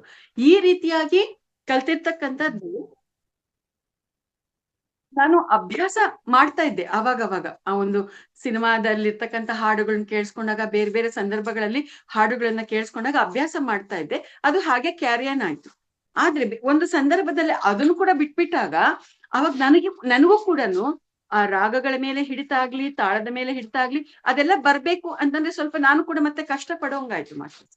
ಆ ರೀತಿಯಾಗಿ ಇಲ್ಲಿ ನಮ್ಗೆಲ್ಲರಿಗೂ ಅರ್ಥ ಆಗ್ಬೇಕಾಗಿರೋದೇನು ಅಂದ್ರೆ, ಯಾವ್ದನ್ನೇ ಆಗ್ಲಿ ನಾವು ಕಲ್ತಿರೋದನ್ನ ಬಿಟ್ಬಿಟ್ಟಿದೀವಿ ಅಂತಂದ್ರೆ ಮತ್ತೆ ಅದ್ರ ಮೇಲೆ ನಮ್ಗೆ ಹಿಡಿತ ಅನ್ನುವಂಥದ್ದು ಹೊರಟೋಗುತ್ತೆ. ಆ ಹಿಡಿತ ಅನ್ನೋದು ಮತ್ತೆ ನಮಗ್ ಬರ್ಬೇಕು ಅಂತಂದ್ರೆ ಮತ್ತೆ ನಿರಂತರವಾಗಿ ನಾವು ಅಭ್ಯಾಸ ಮಾಡ್ಬೇಕು. ಯಾವ ರೀತಿಯಾಗಿ ಬೇವಿನ ಎಲೆಯನ್ನ ಅಗಿತಾ ಇದ್ದಾಗ ಕಹಿಯಾಗಿರೋದು ಸಿಹಿಯಾಗಿ ಪರಿಣಾಮಿಸುತ್ತೋ ಆ ರೀತಿಯಾಗಿ ನಮ್ಗೆ ಅಭ್ಯಾಸದಿಂದ ಪ್ರತಿಯೊಂದು ನಮ್ಗೆ ಸಿಗ್ತಾ ಇರುತ್ತೆ. ಪತ್ರಿಜಿಯವರು ಕೂಡ ಸಂಗೀತವನ್ನ ಅಭ್ಯಾಸ ಮಾಡಿದ್ರು. ಅವರು ಶ್ರೀಪಾದ ಪಿನಾಕಪಾಣಿ ಅನ್ನೋರ ಹತ್ರ 3 ವರ್ಷಗಳ ಕಾಲ ಒಂದು ಸಂಗೀತವನ್ನ ಅಭ್ಯಾಸ ಮಾಡಿದ್ರು, ಕೊಳಲನ್ನ ಕಲ್ತ್ಕೊಂಡ್ರು. ಅಲ್ಲಿ ಶ್ರೀಪಾದ ಪಿನಾಕಪಾಣಿಯವರು ಸಂಗೀತದಲ್ಲಿ ವಿಶೇಷವಾಗಿರ್ತಕ್ಕಂಥ ಸಾಧನೆಯನ್ನ ಮಾಡಿರ್ತಕ್ಕಂಥವ್ರು. ಶ್ರೀಪಾದ ಪಿನಾಕಪಾಣಿಯವರು ಗಮಕಗಳಲ್ಲಿ ವಿಶೇಷವಾಗಿರ್ತಕ್ಕಂಥ ವರ್ಚಸ್ಸನ್ನು ಹೊಂದಿರ್ತಕ್ಕಂಥವ್ರು. ಅವ್ರಿಗೆ ವಿಶೇಷವಾದ ಕಂಠದ ಗಾತ್ರ ಇರ್ತಕ್ಕಂಥದ್ದು. ಈ ರೀತಿಯಾಗಿ ಅವರು ಮತ್ತೆ ಬಿಸ್ಮಿಲ್ಲಾ ಖಾನ್ ಶಹನಾಯಿ, ಅದರಲ್ಲಿ ಅವರು ಆ ಶಹನಾಯಿಯನ್ನ ನುಡಿಸ್ತಾ ಇದ್ರೆ ಕೇಳಿಸ್ಕೊಳ್ಳೋರು ಮೈ ಮರ್ತೋಗೋಂಗೆ ಇರ್ತಾ ಇದ್ದಿದ್ದು. ಇದೆಲ್ಲ ಕೂಡ ಏನು ಅರ್ಥ, ಅವರು ಬಿಸ್ಮಿಲ್ಲಾ ಖಾನ್ ಅವರು, ಶ್ರೀಪಾದ ಪಿನಾಕಪಾಣಿಯವರು ಆ ರೀತಿಯಾಗಿ ಆ ರೇಂಜ್ ಅಲ್ಲಿ ಇರ್ತಾ ಇದ್ರು ಅಂತಂದ್ರೆ ಅದ್ರ ಹಿಂದೆ ಏನಿದೆ, ಸಾಧನೆ ಇದೆ, ನಿರಂತರ ಅಭ್ಯಾಸ ಇದೆ. ಪತ್ರಿಜಿಯವರು ಶ್ರೀಪಾದ ಪಿನಾಕಪಾಣಿಯವರ ಹತ್ರ ಅಭ್ಯಾಸ ಮಾಡಿದಾಗ 3 ವರ್ಷ ಕಲ್ತಾಗ ಪತ್ರಿಜಿಯವ್ರಿಗೂ ಕೂಡ ಗಮಕಗಳ ಮೇಲೆ ಒಳ್ಳೆ ಹಿಡಿತ ಬಂದಿದೆ, ಒಳ್ಳೆ ಅವ್ರಿಗೂ ಕೂಡ ಚೆನ್ನಾಗಿ ಹಾಡೋದಕ್ಕೆ ಸಾಧ್ಯ ಆಗಿದೆ, ಕೊಳಲನ್ನ ನುಡ್ಸೋದಿಕ್ಕೆ ಸಾಧ್ಯ ಆಗಿದೆ. ಆದ್ರೆ ಪತ್ರಿಜಿಯವರು ಧ್ಯಾನಕ್ಕೆ ಎಂಟ್ರಾದ್ಮೇಲೆ, ಧ್ಯಾನ ಸಾಧನೆಗೆ ತೊಡಗಿದ್ದಾದ್ಮೇಲೆ ಆ ಒಂದು ಸಂಗೀತವನ್ನ ಅವ್ರ ಅಭ್ಯಾಸ ಮಾಡೋದು ಬಿಟ್ಬಿಟ್ರು. ಆವಾಗ ಎಷ್ಟು ಕಲ್ತಿದ್ರೋ ಇವತ್ತಿಗೂ ಅಷ್ಟೇ ಜ್ಞಾನನೇ ಇದೆ, ಅದು ಮುಂದಕ್ಕೆ ಸಾಗ್ಲಿಲ್ಲ, ಅದು ವಿಕಾಸ ಆಗ್ಲಿಲ್ಲ, ಅದು ಬೆಳಿಲಿಲ್ಲ. ಈ ರೀತಿಯಾಗಿ ಯಾವುದೇ ಆಗಿರ್ಲಿ, ನಾವು ಅಭ್ಯಾಸದಲ್ಲಿ ಇದ್ರೆ ಅದನ್ನ ನಿರಂತರವಾಗಿ ಸಾಧನೆ ಮಾಡ್ತಾ ಇದ್ರೆ ಕಂಟಿನ್ಯೂ ಆಗುತ್ತೆ, ಇಲ್ಲ ಅಂತಂದ್ರೆ ಇಲ್ಲ ಅನ್ನುವಂಥದ್ದನ್ನ ನಮ್ಗೆ ತಿಳಿಸಿದ್ದಾರೆ. ಆದ್ರೆ ಅವ್ರ ಸಂಗೀತ ಬಿಟ್ರುನು ಯಾವ್ದ್ರಲ್ಲಿ ಅವ್ರು ಸಾಧನೆ ಮಾಡಿದ್ರು? ಧ್ಯಾನದಲ್ಲಿ ಸಾಧನೆ ಮಾಡಿದ್ರು, ಧ್ಯಾನ ಪ್ರಚಾರದಲ್ಲಿ ಸಾಧನೆ ಮಾಡಿದ್ರು. PSSM ಅನ್ನ ನಿರ್ಮಾಣ ಮಾಡಿ ವಿಸ್ತಾರವಾಗಿ ಪ್ರಪಂಚ ವ್ಯಾಪ್ತವಾಗಿ ಧ್ಯಾನ ಪ್ರಪಂಚ ಹರಡೋದಿಕ್ಕೆ ಅವರು ಸಾಧನೆ ಮಾಡಿದ್ರು. ಅಂದ್ರೆ ನಾವು ಯಾವುದಲ್ಲಿ ಸಾಧನೆ ಮಾಡ್ಬೇಕು ಅಂತ ನಾವು ಡಿಸೈನ್ ಮಾಡ್ಕೊಂಡು ಬಂದಿರ್ತೀವೋ ನಾವು ಅದರಲ್ಲಿ ಪ್ರಗತಿಯನ್ನ ಸಾಧಿಸ್ತೀವಿ. ನಮ್ಗೆ ಅನೇಕ ಕೆಲಸಗಳು ಗೊತ್ತಿರುತ್ತೆ ಮಾಸ್ಟರ್ಸ್, ಅನೇಕ ಕೆಲಸಗಳು ನಮ್ಗೆ ಚೆನ್ನಾಗಿ ಗೊತ್ತಿರುತ್ತೆ. ಆದ್ರೆ ನಾವು ಯಾವ ಕೆಲಸ ಮಾಡೋದಿಕ್ಕೆ ನಾವು ಬಂದಿದೀವಿ, ಯಾವ ಕೆಲಸ ಮಾಡೋದು ನಮ್ಮ ಲಕ್ಷ್ಯ ಅನ್ನುವಂಥದ್ದು ಇರುತ್ತೋ ನಾವು ಆ ಕೆಲಸವನ್ನೇ ನಾವು ಮಾಡ್ತಾ ಇರ್ತೀವಿ ಅಂತ ಹೇಳಿರ್ತಕ್ಕಂಥದ್ದು. ನರೇಂದ್ರ ಮೋದಿ ಅವರು ರಾಜಕೀಯದಲ್ಲಿ ಅವರು ಸಾಧನೆಯನ್ನ ಮಾಡ್ಕೊಂಡ್ರು, ರಾಜಕೀಯ ಜ್ಞಾನವನ್ನ ಬೆಳೆಸ್ಕೊಂಡ್ರು. ಆ ರಾಜಕೀಯ ಜ್ಞಾನದ ಜೊತೆಗೆ ಆತ್ಮಶಕ್ತಿಯನ್ನು ಕೂಡ ಬೆಳೆಸ್ಕೊಂಡ್ರು, ಮನೋಬಲವನ್ನ ಬೆಳೆಸ್ಕೊಂಡ್ರು. ಅವರು ತಮ್ಮ ತಪಶಕ್ತಿಯನ್ನ ರಾಜಕೀಯವಾಗಿ ದೇಶಕ್ಕೆ ಸಂಬಂಧಪಟ್ಟ ಹಾಗೆ ದೇಶವನ್ನ ಮುನ್ನಡೆಸುವಂತ ನಿಟ್ಟಿನಲ್ಲಿ ಅವರು ಕೆಲಸವನ್ನ ಮಾಡ್ತಾ ಇದ್ದಾರೆ. ಅವ್ರು ಆ ರೀತಿಯಾಗಿ ಮಾಡ್ಬೇಕು ಅಂದ್ರೆ ದಿಢೀರ್ ಅಂತ ರಾಜಕೀಯ ವ್ಯಕ್ತಿ ಆಗ್ಬಿಡ್ಲಿಲ್ಲ. ಅದ್ರ ಹಿಂದೆ ಅವ್ರು ಅನೇಕ ವರ್ಷಗಳ ಆಳವಾದ ಅಧ್ಯಯನ ಇದೆ, ತಮ್ಮನ್ನ ತಾವು ತೊಡಗಿಸ್ಕೊಂಡು ಹೆಜ್ಜೆಗಳನ್ನ ಹಾಕಿರ್ತಕ್ಕಂಥ ಅನುಭವ ಇದೆ. ಆ ಅನುಭವಗಳಿಂದಾನೇ ಅವರು 4 ಬಾರಿ ಗುಜರಾತಿನ ಮುಖ್ಯಮಂತ್ರಿ ಆದ್ರು, 2 ಬಾರಿ ನಮ್ಮ ಭಾರತ ದೇಶಕ್ಕೆ ಪ್ರಧಾನಮಂತ್ರಿಯಾಗಿ ಇವತ್ತಿಗೂ ಕೂಡ ಅವರು ಸೇವೆಯನ್ನ ಸಲ್ಲಿಸ್ತಾ ಇರ್ತಕ್ಕಂಥದ್ದು. ಅಂದ್ರೆ ಯಾರು ಯಾವುದ್ರಲ್ಲಿ ಪ್ರಾವೀಣ್ಯತೆ ಬೇಕು ಅಂತ ಅನ್ಕೊಳ್ತಾರೋ ಅದ್ರಲ್ಲಿ ಅವರು ಸಾಧನೆಯನ್ನ ಮಾಡ್ತಾ ಇರ್ತಾರೆ. ಒಬ್ಬ ಗೃಹಿಣಿ, ಒಂದು ಹೆಣ್ಣು ತಾನು ಗೃಹಿಣಿಯಾಗಿ ಸಾಧನೆ ಮಾಡ್ಬೇಕು ಅಂದ್ರೆ ಅವಳು ಆ ರೀತಿಯಾಗಿ ಮಾಡ್ತಾಳೆ. ಈಗ ಸಿನಿಮಾ ನಟಿ ಸೂರ್ಯಕಾಂತಂ, ಪತ್ರಿಜಿಯವರ ಕಾಲದಲ್ಲಿ ಅವ್ರ ಕಾಲದಲ್ಲಿ ಸೂರ್ಯಕಾಂತಂ ಅನ್ನುವಂತ ಆಕೆ ಸಿನಿಮಾ ನಟಿ ತುಂಬಾ ವಿಶೇಷವಾಗಿರ್ತಕ್ಕಂಥ ಒಂದು ಹೆಸರನ್ನ ಮಾಡಿರ್ತಕ್ಕಂಥವಳು. ಗಯ್ಯಾಳಿ ಅತ್ತೆ ಪಾತ್ರಗಳಲ್ಲಿ ಆ ಒಂದು ಗಯ್ಯಾಳಿ ಅತ್ತೆ ಪಾತ್ರವನ್ನ ನಿರ್ವಹಿಸೋದ್ರಲ್ಲಿ ಆಕೆನೇ ಸಾಟಿ ಅನ್ನುವಂಥದ್ದು. ಆಕೆ ಆ ರೀತಿಯಾಗಿ ಎಂಥವ್ರು ಕೂಡ ನಿಜವಾಗ್ಲೂ ಅವಳು ಅತ್ತೆನೇ ಆಗಿದ್ದಾಳೆ, ಅವಳು ನನ್ ಹಿಂಸೆ ಕೊಡ್ತಾ ಇದ್ದಾಳೆ ಅಂತ ಅಂದ್ಬಿಟ್ಟು ಸೂರ್ಯಕಾಂತಂ ಅಂತ ಅಂದ ತಕ್ಷಣ ಅವಳ ಮೇಲೆ ಕೋಪ ಬರೋದು, ಅವಳು ಕೊಡುವಂತ ಕಾಟನ ನೆನ್ಸ್ಕೊಂಡು ಅಳೋ ಅಂತದ್ದು, ಈ ತರದ್ದೆಲ್ಲ ನಿಜವಾಗ್ಲೂ ಫೀಲ್ ಆಗೋಂಗಾಗಿದೆ. ಅಂದ್ರೆ ಆಕೆ ತನ್ನ ಅಭಿನಯದಲ್ಲಿ ಇನ್ನೆಷ್ಟು ಮಟ್ಟಿಗೆ ಜೀವಿಸಿರ್ಬೋದು ಅನ್ನೋದನ್ನ ನಾವು ಊಹೆ ಮಾಡ್ಬೋದು. ಆ ರೀತಿಯಾಗಿ ಎಲ್ಲರೂ ಫೀಲ್ ಆಗೋ ರೀತಿಯಲ್ಲಿ ಆಕೆ ಅಭಿನಯ ಮಾಡಿದಾಳೆ ಅಂತಂದ್ರೆ ಆ ಸೂರ್ಯಕಾಂತಂನ ಹಿಂದೆ ಅದ್ಭುತವಾದಂತ ಸಾಧನೆ ಇದೆ ಅಭಿನಯದಲ್ಲಿ. ಎಸ್ ಮಾಸ್ಟರ್ಸ್, ಅದೇ ರೀತಿಯಾಗಿ ಮಹಾನಟಿ ಸಾವಿತ್ರಿದು ಕೂಡ ಆಕೆ ಎಷ್ಟು ಅದ್ಭುತವಾದ ನಟಿ ಅಂತಂದ್ರೆ ಯಾವಾಗ ಬೇಕು ಅಂದ್ರೆ ಅವಾಗ ಟಕ್ ಅಂತ ಕಣ್ಣಲ್ಲಿ ನೀರ್ ತರ್ಸ್ಕೋಬೇಕು ಅಂದ್ರೆ ನೀರು ತರ್ಸ್ಕೊಂಡ್ಬಿಡ್ತಾ ಇದ್ಲಂತೆ. ಆಕೆ ಅಳೋದಿಕ್ ಶುರು ಮಾಡಿದ್ರೆ ಆಕೆ ಪಾತ್ರದ ಪ್ರಭಾವದಿಂದ ಬೇರೆಯವರು ಅಳ್ತಾ ಇದ್ರಂತೆ. ಆಕೆ ಇನ್ನು ಎಷ್ಟು ಮಟ್ಟಿಗೆ ಸಾಧನೆ ಮಾಡಿದಾಳೆ, ಎಷ್ಟು ಪಳಗಿದಾಳೆ ಅಂತಂದ್ರೆ ಆಕೆ ಯಾವ ಕಣ್ಣಲ್ಲಿ ನೀರ್ ಬರ್ಬೇಕು ಅಂದ್ರೆ ಆ ಕಣ್ಣಲ್ಲೇ ನೀರ್ ತರಿಸ್ಕೊಳ್ತಾ ಇದ್ರಂತೆ. ಆ ಕಣ್ಣಲ್ಲಿ ಎಷ್ಟು ಹನಿ ನೀರ್ ಬರ್ಬೇಕು ಅಂದ್ರೆ ಅಷ್ಟೇ ಹನಿ ನೀರನ್ನ ತರಿಸ್ಕೊಳ್ತಾ ಇದ್ಲಂತೆ. ಅಷ್ಟರ ಮಟ್ಟಿಗೆ ಆ ಮಹಾನಟಿ ಸಾವಿತ್ರಿ ಪಳಗಿದ್ದು. ಆಕೆ ಆ ರೀತಿಯಾಗಿ ಸಾಧನೆ ಮಾಡಿದ್ರಿಂದಾನೇ ಮಹಾನಟಿ ಅನ್ನುವಂಥ ಬಿರುದನ್ನು ಕೂಡ ತೆಗೆದುಕೊಂಡಿದ್ದು. ಅದಕ್ಕೆ ಪತ್ರಿಜಿಯವರು ವೇಮನ ಅವರ ಒಂದು ಪದ್ಯವನ್ನ ಇಲ್ಲಿ ನಮ್ಗೆ ಉದಾಹರಣೆಯಾಗಿ ಕೊಟ್ಟಿದ್ದಾರೆ.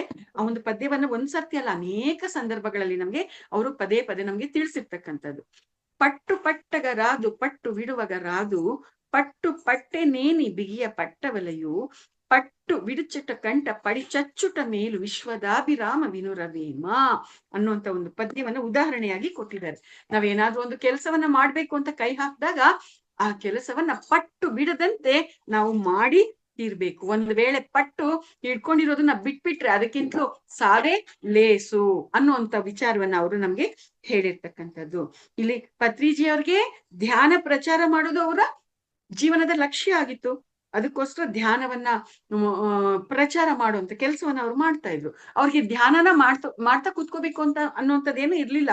ಯಾಕೆಂದ್ರೆ ಹಿಂದಿನ ಜನ್ಮಗಳಲ್ಲಿ ಧ್ಯಾನ ಸಾಧನೆ ಅವರು ಮುಗಿಸ್ಕೊಂಡಿದ್ರು. ಸಾವಿರಾರು ವರ್ಷಗಳ ಕಾಲ ಸುದೀರ್ಘ ಧ್ಯಾನ ಸಾಧನೆ ತಪಸ್ಸನ್ನ ಮಾಡಿ ಅವ್ರು ಈ ಜನ್ಮದಲ್ಲಿ ಒಂದೇ ಸರ್ತಿ ಧ್ಯಾನ ಜಗತ್ತನ್ನ ನಿರ್ಮಾಣ ಮಾಡೋದಕ್ಕೆ ಅವರು ತಯಾರಾಗಿದ್ದು. ಧ್ಯಾನ ಮಾಡ್ತಾನೆ ಕೂತ್ಕೊಳ್ಳುವಂತ ಅವಶ್ಯಕತೆ ಅವ್ರಿಗೆ ಇರ್ಲಿಲ್ಲ. ಅದೇ ರೀತಿಯಾಗಿ ಪತ್ರಿಜಿಯವರು ಮುಂದುವರೆದು ಇನ್ನು ಏನ್ ಹೇಳಿದ್ದಾರೆ ಅಂದ್ರೆ, ನನ್ಗೆ ಸಂಗೀತ ಗೊತ್ತು, ಆದ್ರೆ ನಾನು ದೊಡ್ಡ ಸಂಗೀತಗಾರ ಅಲ್ಲ. ನನ್ಗೆ ಕ್ರಿಕೆಟ್ ಕೂಡ ಗೊತ್ತು, ಆದ್ರೆ ನಾನು ದೊಡ್ಡ ಕ್ರಿಕೆಟ್ ಆಟಗಾರ ಅಲ್ಲ. ಯಾಕೆ ಅಂತಂದ್ರೆ ಅವುಗಳ ಬಗ್ಗೆ ನನಗೆ ಸ್ವಲ್ಪ ಮಾತ್ರ ಗೊತ್ತಿದೆ. ಯಾಕೆಂದ್ರೆ ಅವು ನನ್ನ ಜೀವನದ ಲಕ್ಷ್ಯ ಅಲ್ಲ. ನನ್ನ ಜೀವನದ ಲಕ್ಷ್ಯ ಧ್ಯಾನ ಪ್ರಚಾರ. ನಾನು ಅದನ್ನ ಮಾಡಿದ್ದೀನಿ ಅನ್ನೋದನ್ನ ಇಲ್ಲಿ ಬಹಳ ಸ್ಪಷ್ಟವಾಗಿ ನಮ್ಗೆ ಹೇಳಿರ್ತಕ್ಕಂಥದ್ದು. ಪತ್ರಿಜಿಯವರು ಎಷ್ಟು ಅದ್ಭುತವಾಗಿರ್ತಕ್ಕಂಥ ಸತ್ಯವನ್ನ ಇಲ್ಲಿ ತಿಳಿಸಿದ್ದಾರೆ ಅಂದ್ರೆ, ಒಬ್ಬೊಬ್ರು ಒಂದೊಂದು ಜನ್ಮದಲ್ಲಿ ಒಂದೊಂದು ಲಕ್ಷ್ಯವನ್ನ ಇರಿಸ್ಕೊಂಡು ಆ ಒಂದು ಲಕ್ಷ್ಯಕ್ಕಾಗಿ ನಿರಂತರವಾಗಿ ಸಾಧನೆಯನ್ನ ಮಾಡ್ತಾ, ಅಭ್ಯಾಸವನ್ನ ಮಾಡ್ತಾ ಮುಂದುವರಿಯುವಂಥದ್ದು ನಡಿಬೇಕಾಗತ್ತೆ ಅನ್ನುವಂಥದ್ದು.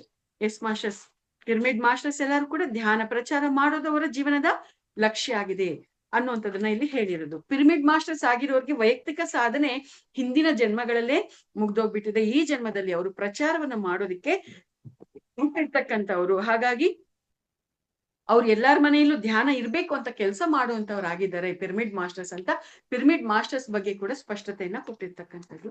ನಾವು ಹಿಂದಿನ ಜನ್ಮಗಳಲ್ಲಿ ಎಷ್ಟೇ ಸಾಧನೆ ಮಾಡಿದ್ರು ಕೂಡ ನಾವ್ ಈ ಜನ್ಮದಲ್ಲಿ ಧ್ಯಾನ ಪ್ರಚಾರ ಮಾಡ್ಬೇಕು ಅಂತ ಅನ್ಸಿದ್ರು ಕೂಡ ನಾವಿನ್ನೂ ನಮ್ಮ ಅಲ್ಟಿಮೇಟ್ ಸ್ಥಿತಿಗೆ ನಾವಿನ್ನೂ ಬಂದಿಲ್ಲ. ನನಗಿನ್ನೂ ಮೂರನೇ ಕಣ್ಣು ತೆರ್ಕೊಂಡಿಲ್ಲ, ನನ್ಗೆ ಆಸ್ಟ್ರಲ್ ಟ್ರಾವೆಲ್ ಬಂದಿಲ್ಲ, ನಾನು ಪಿರಮಿಡ್ ಮಾಸ್ಟರ್ ಆಗಿದ್ರು ಅಂತಂದ್ರೆ ಇನ್ನೂ ಹಿಂದಿನ ಜನ್ಮಗಳ ಆ ಒಂದು ಸಾಧನೆಯ ಜ್ಞಾನ ನಮ್ಗೆ ಕನೆಕ್ಟ್ ಆಗೋದಕ್ಕೆ ನಾವಿನ್ನು ಹೆಚ್ಚಿನ ಸಾಧನೆ ಮಾಡ್ಬೇಕಾಗಿದೆ ಅಂತ ಅರ್ಥ ಮಾಸ್ಟರ್ಸ್. ಎಷ್ಟು ಸಾಧನೆ ಮಾಡಿದ್ರು ನನ್ಗಿನ್ನು ಮೂರನೇ ಕಣ್ ತೆರ್ಕೊಂಡಿಲ್ಲ ಅಂತಂದ್ರೆ ಅದು ತೆರ್ಕೊಳ್ಳೋಷ್ಟು ನಾವಿನ್ನು ಸಾಧನೆ ಮಾಡಿಲ್ಲ ಅನ್ನುವಂಥದ್ದು ಸುಸ್ಪಷ್ಟವಾಗಿ ಇಲ್ಲಿ ನಮ್ಗೆ ಅರ್ಥ ಆಗುವಂತ ವಿಚಾರ ಮಾಸ್ಟರ್ಸ್. ಈ ರೀತಿಯಾಗಿ ನಮಗೆ ಬಹಳ ಅದ್ಭುತವಾಗಿ ಆ ಒಂದು ಸತ್ಯವನ್ನ ಅರ್ಥ ಮಾಡಿಸಿರುವಂಥದ್ದು. ನಾವು ಮಾಸ್ಟರ್ಸ್ ಆಗಬೇಕೇ ಹೊರತು ಮಿಸ್ಟರ್ಸ್ ಆಗಬೇಕಾಗಿಲ್ಲ ಅಂತ. ಇಲ್ಲಿ ಮಿಸ್ಟರ್ ಅಂದ್ರೆ ಏನು? ಮಿಸ್ಟರ್ ಅಂತಂದ್ರೆ ಅವರು ಪ್ರಾಪಂಚಿಕವಾಗಿ ಸಾಮಾನ್ಯವಾದ ಜೀವನವನ್ನ ನಡೆಸ್ತಾ ಇರ್ತಕ್ಕಂಥವ್ರು. ಮಾಸ್ಟರ್ ಅಂತಂದ್ರೆ ಅವರು ತಮ್ಮ ಜನ್ಮ ಪರಂಪರೆಯ ಕೊನೆಯ ಹಂತದಲ್ಲಿ ಇರ್ತಕ್ಕಂಥವ್ರು ಅಂತ. ಹಾಗಾಗಿ ನಾವೆಲ್ಲರೂ ಮಾಸ್ಟರ್ಸ್ ಆಗ್ಬೇಕು ಅನ್ನುವಂಥದ್ದನ್ನ ಇಲ್ಲಿ ನಮ್ಗೆ ಹೇಳಿರ್ತಕ್ಕಂಥದ್ದು. ಪಿರಮಿಡ್ ಮಾಸ್ಟರ್ ಅಂತಂದ್ರೆ ಅನೇಕ ಜನ್ಮಗಳ ಸಾಧಕರು, ಅನೇಕ ಜನ್ಮಗಳ ಸಾಧನೆಯನ್ನ ಮಾಡಿ ಈ ಜನ್ಮದಲ್ಲಿ ಅದ್ಭುತವಾದಂತ ಸೇವೆಯನ್ನ ಮಾಡ್ತಾ ಇರ್ತಕ್ಕಂಥವ್ರು, ಸಹಸ್ರಾರ ಸೇವೆಯಲ್ಲಿ ಇರ್ತಕ್ಕಂಥವ್ರು ಅಂತ ಅರ್ಥ ಅಂತ ಹೇಳಿರೋದು ಮಾಸ್ಟರ್ಸ್. ಆದ್ರೆ ನಾವು ನಮ್ಮ ಸ್ಥಿತಿಗತಿಗಳನ್ನ ಜಾಗೃತ ಮಾಡ್ಕೊಂಡಿದೀವೋ ಇಲ್ವೋ ಚೆಕ್ ಮಾಡ್ಕೊಳ್ಬೇಕಾಗಿರೋದು ಕೂಡ ನಮ್ಮದೇ ಜವಾಬ್ದಾರಿ. ಪತ್ರಿಜಿಯವ್ರು ಏನಿದೆಯೋ ಅವ್ರು ಅದನ್ನ ಅಲ್ಟಿಮೇಟ್ ಸತ್ಯ ಹೇಳ್ಬಿಟ್ರು. ಅಲ್ಲಿ ರಂಗನಾಥ್ ಅವ್ರಾಗಿರ್ಬೋದು, ನಾನಾಗಿರ್ಬೋದು, ಬೇರೆಯವ್ರಾಗಿರ್ಬೋದು, ನಾವೆಲ್ಲರೂ ಕೂಡ ಹಿಂದಿನ ಜನ್ಮಗಳಲ್ಲಿ ಸಾಧನೆ ಮಾಡಿರೋರೇನೆ. ಈ ಜನ್ಮದಲ್ಲಿ ಪತ್ರಿಜಿಯವರು ಆ ರೇಂಜಲ್ ಮಾಡಿದ್ದಾರೆ ಅಂದ್ರೆ ನಾವು ಆ ರೇಂಜಲ್ ಮಾಡ್ಬೋದು, ಅದಕ್ಕಿಂತ ಇನ್ನು ಹೆಚ್ಚಿನದಾಗಿ ಕೂಡ ಮಾಡ್ಬೋದು.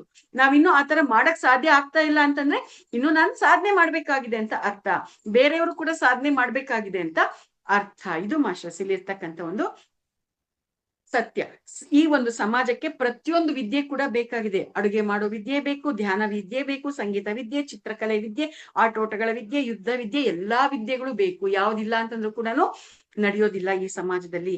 ಯಾಕೆ ಅಂತಂದ್ರೆ ಅವರವರ ಕೆಲಸಗಳನ್ನ ಅವ್ರು ಮಾಡ್ತಾ ಇದ್ದಾಗ್ಲೇನೆ ಪರಸ್ಪರ ಒಬ್ರಿಗೊಬ್ರು ಏನೇನ್ ವ್ಯವಸ್ಥೆಗಳು ಬೇಕು ನಾವು ಮಾಡ್ಕೊಡೋದಿಕ್ಕೆ ಸಾಧ್ಯ ಆಗೋದು. ಬಟ್ಟೆ ಹೊಲಿಯವ್ರು ಇಲ್ಲ ಅಂತಂದ್ರೆ ಇವಾಗ ಹೆಂಗೆ ಮಾಸ್ಟರ್ಸ್ ಬಟ್ಟೆ ಹೊಲಿಯವರು ಇಲ್ಲ ಅಂತಂದ್ರೆ ನಮ್ಗೆ ಬಟ್ಟೆಗಳು ಹೆಂಗೆ ನಮ್ಗೆ ಸಿಗೋದು? ಅಸಲ್ಗೆ ಬಟ್ಟೆ ನೇಯೋರೇ ಇಲ್ಲ ಅಂತಂದ್ರೆ, ಹೊಲಿಯೋರು ಇದ್ದಾರೆ ನೇಯೋರು ಇಲ್ಲ ಅಂತಂದ್ರೆ ಅವಾಗ ಹೆಂಗಾಗತ್ತೆ? ಬೆಳೆಯೋರೇ ಇಲ್ಲ ಅಂತಂದ್ರೆ ನಮ್ಗೆ ತಿನ್ನೋದಿಕ್ಕೆ ಬೇಕಾಗಿರೋಂತ ಧಾನ್ಯಗಳು ಕೊಂಡ್ಕೊಳ್ಳೋದಿಕ್ಕಾದ್ರೂ ಸರಿ ಎಲ್ಲಿ ಸಿಗುತ್ತೆ? ಅಂದ್ರೆ ಎಲ್ಲಾ ವಿದ್ಯೆಗಳು ಕೂಡ ಇಂಪಾರ್ಟೆಂಟ್ ಆಗಿರುವಂತದ್ದು, ಎಲ್ಲವೂ ಶ್ರೇಷ್ಠವಾಗಿರ್ತಕ್ಕಂಥದ್ದೇ. ಸೊ ಹಾಗಾಗಿ ನಾವು ಈ ವಿಚಾರವನ್ನ ಇಲ್ಲಿ ಅರ್ಥ ಮಾಡ್ಕೋಬೇಕಾಗಿರೋದು. ನಾವು ಯಾವ ರೀತಿಯಾಗಿ ಯಾವ ವಿದ್ಯೆಯನ್ನ ಕಲಿಬೇಕು ಅಂತ ಅನ್ಕೊಂಡಿರ್ತೀವೋ ಆ ವಿದ್ಯೆಯಲ್ಲಿ ನಾವು ಪ್ರಗತಿಯನ್ನ ಸಾಧಿಸ್ತಾ ಹೋಗ್ತೀವಿ. ಎಸ್ ಮಾಸ್ಟರ್ಸ್, ಭೀಷ್ಮಾಚಾರ್ಯರ ಒಂದು ಉದಾಹರಣೆಯನ್ನ ಕೊಟ್ಟಿದ್ದಾರೆ. ಕುರುಕ್ಷೇತ್ರ ಯುದ್ಧದಲ್ಲಿ ಅದು 18 ದಿನಗಳ ಕಾಲ ನಡೆಯುತ್ತೆ. ಆದ್ರೆ 10ನೇ ದಿನಕ್ಕೆ ಭೀಷ್ಮಾಚಾರ್ಯರು ಯುದ್ಧದಲ್ಲಿ ಪೆಟ್ಟನ್ನ ತಿಂದು ಕೆಳಕ್ಕೆ ಬೀಳ್ತಾರೆ. ಅವರ ಶರೀರದ ತುಂಬಾ ಎಲ್ಲ ಬಾಣಗಳೇ ಚುಚ್ಕೊಂಡಿರುತ್ತೆ. ಆ ಬಾಣಗಳು ಅನ್ನುವಂಥದ್ದು ಅಲ್ಲಿ ಒಂದು ಮಂಚದ ರೀತಿಯಾಗಿ ಅದ್ರ ಮೇಲೆನೆ ಅವ್ರು ಬಿದ್ದಿರುವಂತದ್ದು ಆಗಿರುತ್ತೆ. ಅವರು ತಕ್ಷಣನೇ ಅವ್ರ ಪ್ರಾಣನ ಬಿಡ್ಬೋದಾಗಿತ್ತು, ಆದ್ರೆ ಅವ್ರ ಪ್ರಾಣ ಬಿಡ್ಲಿಲ್ಲ ಮಾಸ್ಟರ್ಸ್. ಯಾಕೆ ಅಂತಂದ್ರೆ ಅವ್ರ ಇಚ್ಛಾಮರಣಿ ಆಗಿದ್ರು. ಅವ್ರಿಗೊಂದು ಲಕ್ಷ್ಯ ಇತ್ತು, ನಾನು ನನ್ನ ಈ ಶರೀರವನ್ನ ಇಂಥ ನಿರ್ದಿಷ್ಟವಾದ ಸಮಯದಲ್ಲಿ, ಇಂಥ ನಿರ್ದಿಷ್ಟವಾದ ದಿನದಲ್ಲೇ ಬಿಡ್ಬೇಕು, ಇಂತಹ ಒಂದು ಮಾಸದಲ್ಲಿ ಬಿಡ್ಬೇಕು ಅಂತ ಅವ್ರು ಅನ್ಕೊಂಡಿದ್ರಂತೆ. ಅದಕ್ಕೋಸ್ಕರ ಅವರು ತಮ್ಮ ಆ ಒಂದು ಶರೀರದಲ್ಲಿ ತಮ್ಮ ಪ್ರಾಣವನ್ನ ಹಾಗೆ ಇರಿಸ್ಕೊಂಡಿದ್ದಂತ ಅಷ್ಟೂ ದಿನ ರವರವ ನರಕವನ್ನ ಅವರು ನೋಡಿದ್ದಾರೆ. ಆದ್ರೆ ಆ ರವರವ ನರಕದಲ್ಲೂ ಕೂಡ ಯಾವ ರೀತಿಯಾಗಿ ನಾನು ಬದುಕ್ಬೋದು ಅನ್ನೋದನ್ನ ಅವ್ರು ಸಾಧನೆ ಮಾಡಿ ನಮ್ಗೆಲ್ಲರಿಗೂ ಕೂಡ ತೋರಿಸಿದ್ದಾರೆ. ಆದ್ರೆ ನಾವು ಧ್ಯಾನ ಮಾಡಕ್ಕೆ ಅಂತ ಧ್ಯಾನ ಮಾಡ್ಬೇಕು ಅಂತ ಅನ್ಕೊಳ್ತಾ ಇರೋರು ನಮ್ಗೆ ಏನಾದ್ರು ಭೀಷ್ಮಾಚಾರ್ಯರಿಗಿದ್ದಂತ ಕಷ್ಟ ಇದ್ಯಾ? ಅವ್ರಿಗಿರುವಂತ ಸಮಸ್ಯೆ ಇದ್ಯಾ? ನಾವೇನಾದ್ರೂ ಬಾಣಗಳನ್ನ ಚುಚ್ಕೋಬೇಕಾಗಿದ್ಯಾ? ಬಾಣಗಳ ಮೇಲೆ ನಡಿಬೇಕಾಗಿದ್ಯಾ? ಮುಳ್ಳುಗಳ ಮೇಲೆ ನಡಿಬೇಕಾಗಿದ್ಯಾ? ಬೆಂಕಿಯಲ್ಲಿ ನಮ್ಮನ್ನ ನಾವು ಸುಟ್ಕೋಬೇಕಾಗಿದ್ಯಾ? ಏನಿಲ್ಲ ಅಲ್ವಾ? ಏನು ಮಾಡ್ಬೇಡ್ರಪ್ಪ, ನೀವೇನ್ ಕೆಲ್ಸಾನೇ ಮಾಡ್ಬೇಡ್ರಿ, ಜಸ್ಟ್ ಕೂತ್ಕೊಳ್ರಿ, ಕಣ್ಣು ಮುಚ್ಕೊಂಡ್ ಕೂತ್ಕೊಳ್ರಿ, ಏನು ಮಾಡ್ದಂಗ್ ಕೂತ್ಕೊಳ್ರಿ, ನಿಮ್ ಉಸಿರಾಟನ್ ಗಮನಿಸ್ರಿ ಅಂತ ಹೇಳಿದ್ರೆ ಅದನ್ನ ಮಾಡೋದೇ ನಮ್ಗೆ ದೊಡ್ಡ ಹರಸಾಹಸ ಆಗಿದೆ. Yes masters. ಹಾಗಾಗಿ ಇಲ್ಲಿ ನಾವೇನಾದ್ರೂ ಪಡ್ಕೊಳ್ತಾ ಇಲ್ಲ, ನಮ್ಗೇನೋ ಸಿಗ್ತಾ ಇಲ್ಲ ಅಂತಂದ್ರೆ ಅಲ್ಲಿ ಸಾಧನೆಯಲ್ಲಿ ಲೋಪ ಇರುತ್ತೆ ಹೊರತು ಅಲ್ಲಿರ್ತಕ್ಕಂಥ ವಿಚಾರದಲ್ಲಿ ಲೋಪ ಇರೋದಿಲ್ಲ. ಸಾಧನೆಯಲ್ಲೇ ಮಾತ್ರ ಲೋಪ ಇರುವಂತದ್ದು. ಸೃಷ್ಟಿಯಲ್ಲಿ ಲೋಪ ಇರೋದಿಲ್ವೇ ಹೊರತು ದೃಷ್ಟಿಯಲ್ಲಿ ಮಾತ್ರನೇ ಲೋಪ ಇರ್ತಕ್ಕಂಥದ್ದು. Yes masters. ಈ ರೀತಿಯಾಗಿ ನಮ್ಗೆ ಅನೇಕ ವಿಚಾರಗಳನ್ನ ತಿಳಿಸಿದ್ದಾರೆ. ಅಬ್ರಹಾಂ ಲಿಂಕನ್ ಅವ್ರನ್ನ ಒಬ್ರು ಕೇಳಿದ್ರಂತೆ, ನಿಮ್ಗೆ ಯಾರು, ನೀವು ಈ ಒಂದು ಇದರಲ್ಲಿ ನಿಮ್ಗೆ ತುಂಬಾ ಶ್ರೇಷ್ಠವಾದಂತ ಆದರ್ಶ ವ್ಯಕ್ತಿ ಯಾರು ನಿಮಗೆ ಅಂತಂದ್ರೆ, ಅಬ್ರಹಾಂ ಲಿಂಕನ್ ಅವರು ಚಪ್ಪಲಿಯನ್ನು ಹೊಲಿಯುವಂತ ಅವರ ತಂದೆಯವರೇ ನನಗೆ ಆದರ್ಶ ವ್ಯಕ್ತಿ ಅಂತ ಹೇಳ್ತಾರಂತೆ. ನಿಮ್ ತಂದೆ ಚಪ್ಪಲಿ ಹೊಲಿಯೋರು ನಿಮ್ಗೆ ಆದರ್ಶ ವ್ಯಕ್ತಿ ಹೇಗೆ ಅಂತಂದ್ರೆ, ನಮ್ ತಂದೆಯವ್ರು ಚಪ್ಪಲಿ ಹೊಲಿಯೋದ್ರಲ್ಲಿ 100% ಪರ್ಫೆಕ್ಟ್ ಆಗಿ ಮಾಡ್ತಾರೆ. ಆದ್ರೆ ನನ್ಗೆ ನನ್ನ ಈ ಒಂದು ಪ್ರೆಸಿಡೆಂಟ್ ಕೆಲಸವನ್ನ ನಾನು 100% ನಮ್ ತಂದೆ ಹಾಗೆ ಪರ್ಫೆಕ್ಟ್ ಆಗಿ ಮಾಡಕ್ ಬರ್ತಾ ಇಲ್ಲ. ಅದಕ್ಕಾಗಿ ನನಗೆ ಅವ್ರ ಹಾಗೆ ನಾನು 100% ತಯಾರಾಗ್ಬೇಕು ಅನ್ನೋದಕ್ಕೋಸ್ಕರ ಅವ್ರು ನನ್ಗೆ ಆದರ್ಶವಾಗಿ ತಯಾರಾಗಿದ್ದಾರೆ ಅನ್ನುವಂಥದ್ದನ್ನ ಅವರು ಹೇಳಿರ್ತಕ್ಕಂಥದ್ದು ಮಾಸ್ಟರ್ಸ್. S masters. ನಮಗೆ ಯಾರ್ಯಾರೆಲ್ಲ 100% ಸಾಧನೆ ಮಾಡಿರ್ತಾರೆ ಅವರೆಲ್ಲರೂ ಕೂಡ ನಮ್ಗೆ ಆದರ್ಶವಂತ ವ್ಯಕ್ತಿಗಳೇ ಆಗಿದ್ದಾರೆ ಮಾಸ್ಟರ್ಸ್. ಒಂದೊಂದು ಜನ್ಮಕ್ಕೆ ನಾವು ಒಂದೊಂದು ಪ್ರಣಾಳಿಕೆಯನ್ನ ನಾವು ಹೊತ್ಕೊಂಡ್ ಬಂದಿರ್ತೀವಿ. ಒಂದೊಂದು ಜನ್ಮಕ್ಕೆ ಒಂದೊಂದು ಪ್ರಣಾಳಿಕೆ, ಒಂದೊಂದು ವೃತ್ತಿ, ಒಂದೊಂದು ಆಶಯ, ಒಂದೊಂದು ಅಭಿಲಾಷೆ ಅನ್ನುವಂಥದ್ದು ಇರುತ್ತೆ. ಒಂದೊಂದು ಜನ್ಮಕ್ಕೆ ಒಂದೊಂದು ವಿದ್ಯೆ, ಒಂದೊಂದು ಸಾಧನಾ ಕ್ರಮವನ್ನ ನಾವು ಹೊತ್ಕೊಂಡ್ ಬಂದಿರ್ತೀವಿ. ಅವುಗಳಲ್ಲಿ ನಾವು ರಾರಾಜಿಸಬೇಕಾಗಿರತ್ತೆ. ಅಂದ್ರೆ ನಂದೇ ಉದಾಹರಣೆ ಹೇಳ್ಬೇಕು ಅಂತಂದ್ರೆ, ನಾನು ಹಿಂದಿನ ಜನ್ಮಗಳಲ್ಲಿ ನಾನು ಕ್ರಿಯಾಯೋಗದಲ್ಲಿ ತುಂಬಾ ತುಂಬಾ ತುಂಬಾ ತುಂಬಾ ಸಾಧನೆ ಮಾಡಿದ್ದೀನಿ ಅನ್ನುವಂಥದ್ದನ್ನ ನನಗೆ ತೋರ್ಸ್ಕೊಟ್ಟಿರ್ತಕ್ಕಂಥದ್ದು. ಆದ್ರೆ ಈ ಜನ್ಮದಲ್ಲಿ ನನಗೆ ಆನಾಪಾನಸತಿ ಅನ್ನುವಂಥದ್ದು ಹೆಚ್ಚು ಆಕರ್ಷಣೀಯವಾಗಿ ಇರ್ತಕ್ಕಂಥದ್ದು. ಅದರಲ್ಲಿ ನಾನು ಹೆಚ್ಚಾಗಿರೋದಕ್ಕೆ ಸಾಧ್ಯ ಆಗ್ತಾ ಇರ್ತಕ್ಕಂಥದ್ದು. ಯಾಕೆ ಅಂತಂದ್ರೆ, ಈ ಜನ್ಮದಲ್ಲಿ ಇದರಲ್ಲಿ ನಾನು ಅನುಭವವನ್ನ ಪಡ್ಕೋಬೇಕು, ಈ ಮಾರ್ಗದಲ್ಲಿ ಸಾಧನೆಯನ್ನ ಮಾಡ್ಬೇಕು ಅನ್ನುವಂಥದ್ದು ಕೂಡ ನನಗೆ ಅಲ್ಲಿ ಇರೋದ್ರಿಂದ ಆ ರೀತಿಯಾಗಿ ನನಗೆ ಕ್ರಿಯೇಟ್ ಆಗಿರ್ತಕ್ಕಂಥದ್ದು. ಅಂದ್ರೆ ಇದ್ರ ಅರ್ಥ ಏನು? ಒಂದೊಂದು ಜನ್ಮಕ್ಕೆ ಒಂದೊಂದು ಪ್ರಣಾಳಿಕೆ, ಒಂದೊಂದು ಜನ್ಮಕ್ಕೆ ಒಂದೊಂದು ವಿದ್ಯೆ, ಒಂದೊಂದು ಜನ್ಮಕ್ಕೆ ಒಂದೊಂದು ಸಾಧನಾ ಕ್ರಮವನ್ನ ನಾವು ತೆಗೆದುಕೊಂಡು ಬಂದಿರ್ತೀವಿ. ಅದರಲ್ಲಿ ನಾವು ಎಕ್ಸ್ಪರ್ಟ್ ಆಗುವಂತದ್ದಕ್ಕೆ ನಾವು ಡಿಸೈನ್ ಮಾಡ್ಕೊಂಡಿರ್ತೀವಿ ಅಂತ. Yes masters.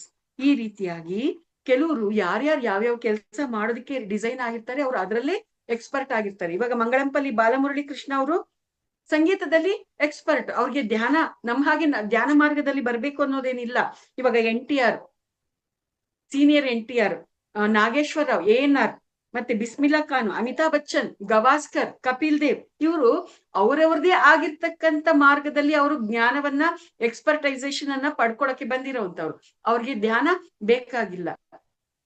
ಹಾಗಂತ ನಾವು ಅವ್ರ ಹಾಗಿರೋದಕ್ಕೆ ನಮ್ಮಿಂದ ಸಾಧ್ಯ ಆಗಲ್ಲ. ಯಾಕೆ ಅಂತಂದ್ರೆ ನಾವು ಧ್ಯಾನ ಮಾರ್ಗದಲ್ಲಿ ಎಕ್ಸ್ಪರ್ಟ್ ಆಗೋದಕ್ಕೆ ನಾವು ಬಂದಿರೋರು, ಅವ್ರ ಮಾರ್ಗದಲ್ಲಿ ಎಕ್ಸ್ಪರ್ಟ್ ಆಗೋಕೆ ಬಂದಿರೋರು. ಅವ್ರಿಗೆ ಧ್ಯಾನ ಬೇಕಾಗಿಲ್ಲ ಅಷ್ಟೇ ಮಾಸ್ಟರ್ಸ್.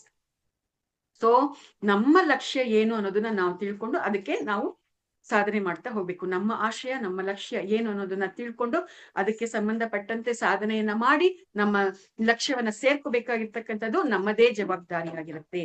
ನಾವು ಹುಟ್ಟೋದಿಕ್ಕೂ ಮೊದ್ಲೇನೆ ನಾನು ಈ ಜನ್ಮದಲ್ಲಿ ಇಂಥ ಒಂದು ಲಕ್ಷ್ಯಕ್ಕೋಸ್ಕರ ಇಂಥ ಒಂದು ಪ್ರಣಾಳಿಕೆಯಲ್ಲಿ ಈ ರೀತಿಯಾಗಿ ಕೆಲಸ ಮಾಡ್ತೀನಿ, ಇದಕ್ಕೆ ನನ್ಗೆ ಇಂತಿಂತ ಉಪಕರಣಗಳು ಬೇಕು, ಸಾಮಗ್ರಿಗಳು ಬೇಕು, ಇಂತಿಂತ ವ್ಯಕ್ತಿಗಳು ಬೇಕು, ಇಂತಿಂತ ಸಂಬಂಧಗಳು ಬೇಕು, ಇಂತಿಂತ ಸಂದರ್ಭ ಸನ್ನಿವೇಶ ಎಲ್ಲ ಬೇಕು ಅಂತ ನಾವೇ ರೆಡಿ ಮಾಡ್ಕೊಂಡು ಎಲ್ಲವನ್ನು ಸರಿದೂಗಿಸ್ಕೊಂಡು ಈ ಜನ್ಮವನ್ನ ನಾವು ತೆಗೆದುಕೊಂಡು ಬಂದಿರ್ತೀವಿ.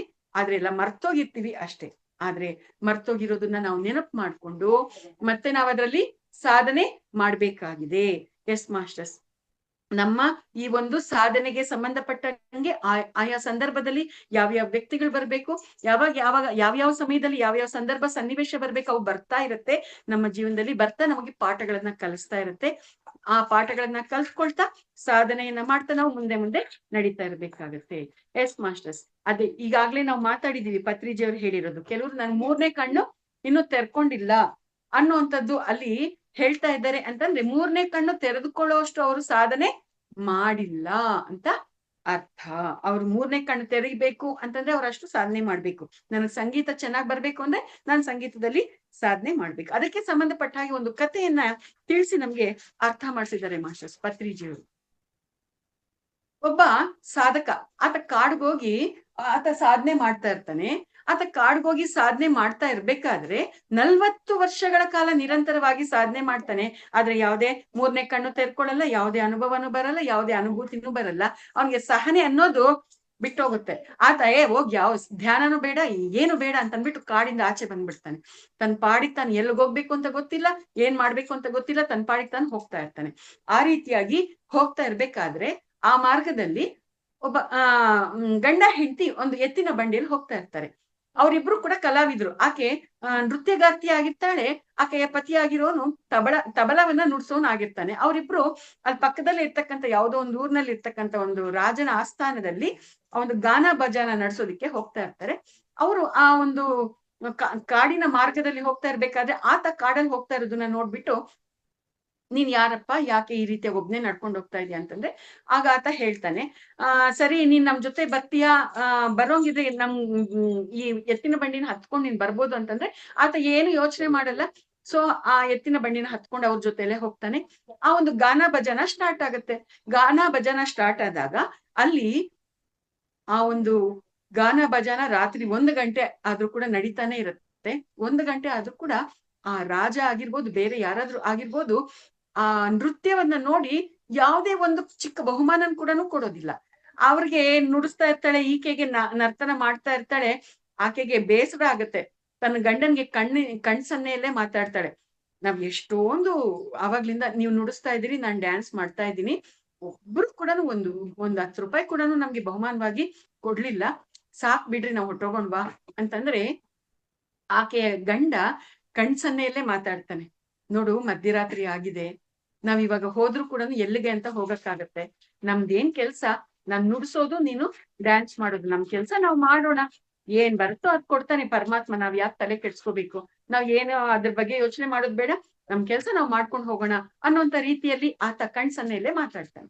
ಆ ರೀತಿಯಾಗಿ ಮಾತಾಡಿದ್ದನ್ನ ಅಲ್ಲಿರ್ತಕ್ಕಂಥ ರಾಜನು ನೋಡ್ತಾನೆ, ರಾಜಕುಮಾರನು ನೋಡ್ತಾನೆ, ರಾಜಕುಮಾರಿನೂ ನೋಡ್ತಾಳೆ, ಆ ಯೋಗಿನೂ ಕೂಡ ನೋಡ್ತಾನೆ. ಆ ರಾಜಕುಮಾರ ಅದನ್ನ ನೋಡಿ ಆತ ಅವನ ನೃತ್ಯಕ್ಕೆ ಮೆಚ್ಚಿ ತನ್ನ ಕೊಳ್ಳಲ್ಲಿರ್ತಕ್ಕಂಥ ಒಂದು ಚಿನ್ನದ ಸರವನ್ನ ಆಕೆಗೆ ಕೊಡ್ತಾನೆ. ಅದನ್ನ ನೋಡ್ಬಿಟ್ಟು ರಾಜನಿಗೆ ಕೋಪ ಬರುತ್ತೆ. ಯಾಕೆ ಅಂತಂದ್ರೆ ಅವನು ತುಂಬಾ ತುಂಬಾ ಕೋಪಿಷ್ಟ ಆಗಿರ್ತಾನೆ.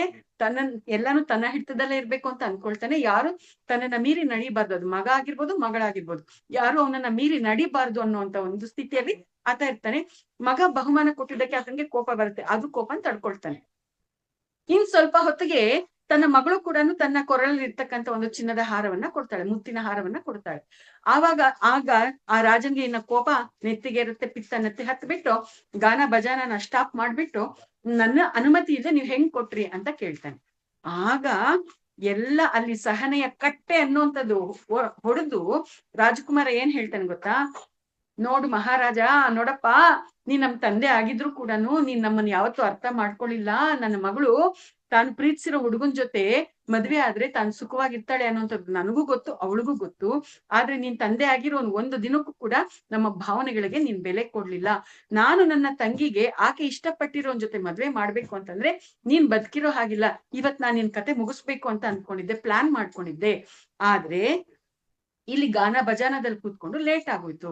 ಆ ಗಂಡ ಹೆಂಡತಿ ಕಣ್ಸನ್ನೆಯಲ್ಲಿ ಮಾತಾಡೋದನ್ನ ನೋಡಿ, ಹೆಂಗಿದ್ರು ಟೈಮ್ ಆಗೋಗಿದೆ, ಇವತ್ತು ಈ ಮೊಮೆಂಟ್ ಅಲ್ಲಿ ಏನಿದೆಯೋ ಅದ್ರ ಜೊತೆ ನಾನು ಎಂಜಾಯ್ ಮಾಡ್ತಾ ಇರೋಣ ಅಂತ ಅನ್ಬಿಟ್ಟಿದ್ದೀನಿ, ಅದಕ್ಕೆ ಇವತ್ತು ನೀನ್ ಬಚಾವಾದೆ ಅಂತ ಅನ್ಬಿಟ್ಟು ರಾಜ ಹೇಳ್ತಾನೆ. ಮತ್ತೆ ಮಗಳ ಕಡೆ ನೋಡಿದಾಗ ಮಗಳು ಕೂಡ ಹೇಳ್ತಾಳೆ, ಇವತ್ ನನ್ ಮಂತ್ರಿ ಮಗನ್ ಜೊತೆ ಓಡೋಗೋದಿಕ್ ನಾನು ರೆಡಿ ಆಗಿದ್ದೆ, ಆದ್ರೆ ಇವತ್ತು ಇಲ್ಲಿ ಗಾನ ಭಜಾನದಲ್ಲಿ ಕೂತ್ಕೊಂಡು ಇದು ಕೂಡ ನನ್ಗೆ ಲೇಟ್ ಆಯ್ತು, ಅದಕ್ಕೆ ಹೆಂಗಿದ್ರು ಇವತ್ತಲ್ಲಿದ್ರೆ ನಾಳೆ ಓಡೋದ್ರೆ ಆಯ್ತಲ್ಲ ಅಂತ ಅನ್ಕೊಂಡು ನಾನು ಆರಾಮಾಗಿ ಕೂತ್ಕೊಂಡೆ, ನೆಮ್ಮದಿಯಾಗಿ ಸಂತೋಷವಾಗಿ ಕೂತ್ಕೊಂಡೆ ಅಂತ ಆಕೆನು ಹೇಳ್ದಾಗ, ಆಗ ರಾಜನ್ಗೆ ಅರ್ಥ ಆಗತ್ತೆ, ನನ್ನ ಸ್ಥಿತಿಗತಿಗಳು ನನ್ನ ಮಗ ಮತ್ತೆ ಮಗಳ ಮನಸ್ಸಿನಲ್ಲೇನೆ ನನ್ ಬಗ್ಗೆ ಇಂಥ ಒಂದು ಕೋಪ ದ್ವೇಷವನ್ನ ಮೂಡಿಸಿದೆ, ನನ್ನನ್ನೇ ಕೊಲ್ಬೇಕು ಅನ್ನೋ ಮಟ್ಟಕ್ಕೆ ನನ್ನ ಮಗ ತಯಾರಾಗಿದ್ದಾನೆ ಅನ್ನುವಂಥದ್ದು ರಾಜನ್ಗೆ ಅರ್ಥ ಆದಾಗ, ಆಗ ರಾಜನಲ್ಲಿ ಪರಿವರ್ತನೆ ಅನ್ನುವಂಥದ್ದು ಬರುತ್ತೆ.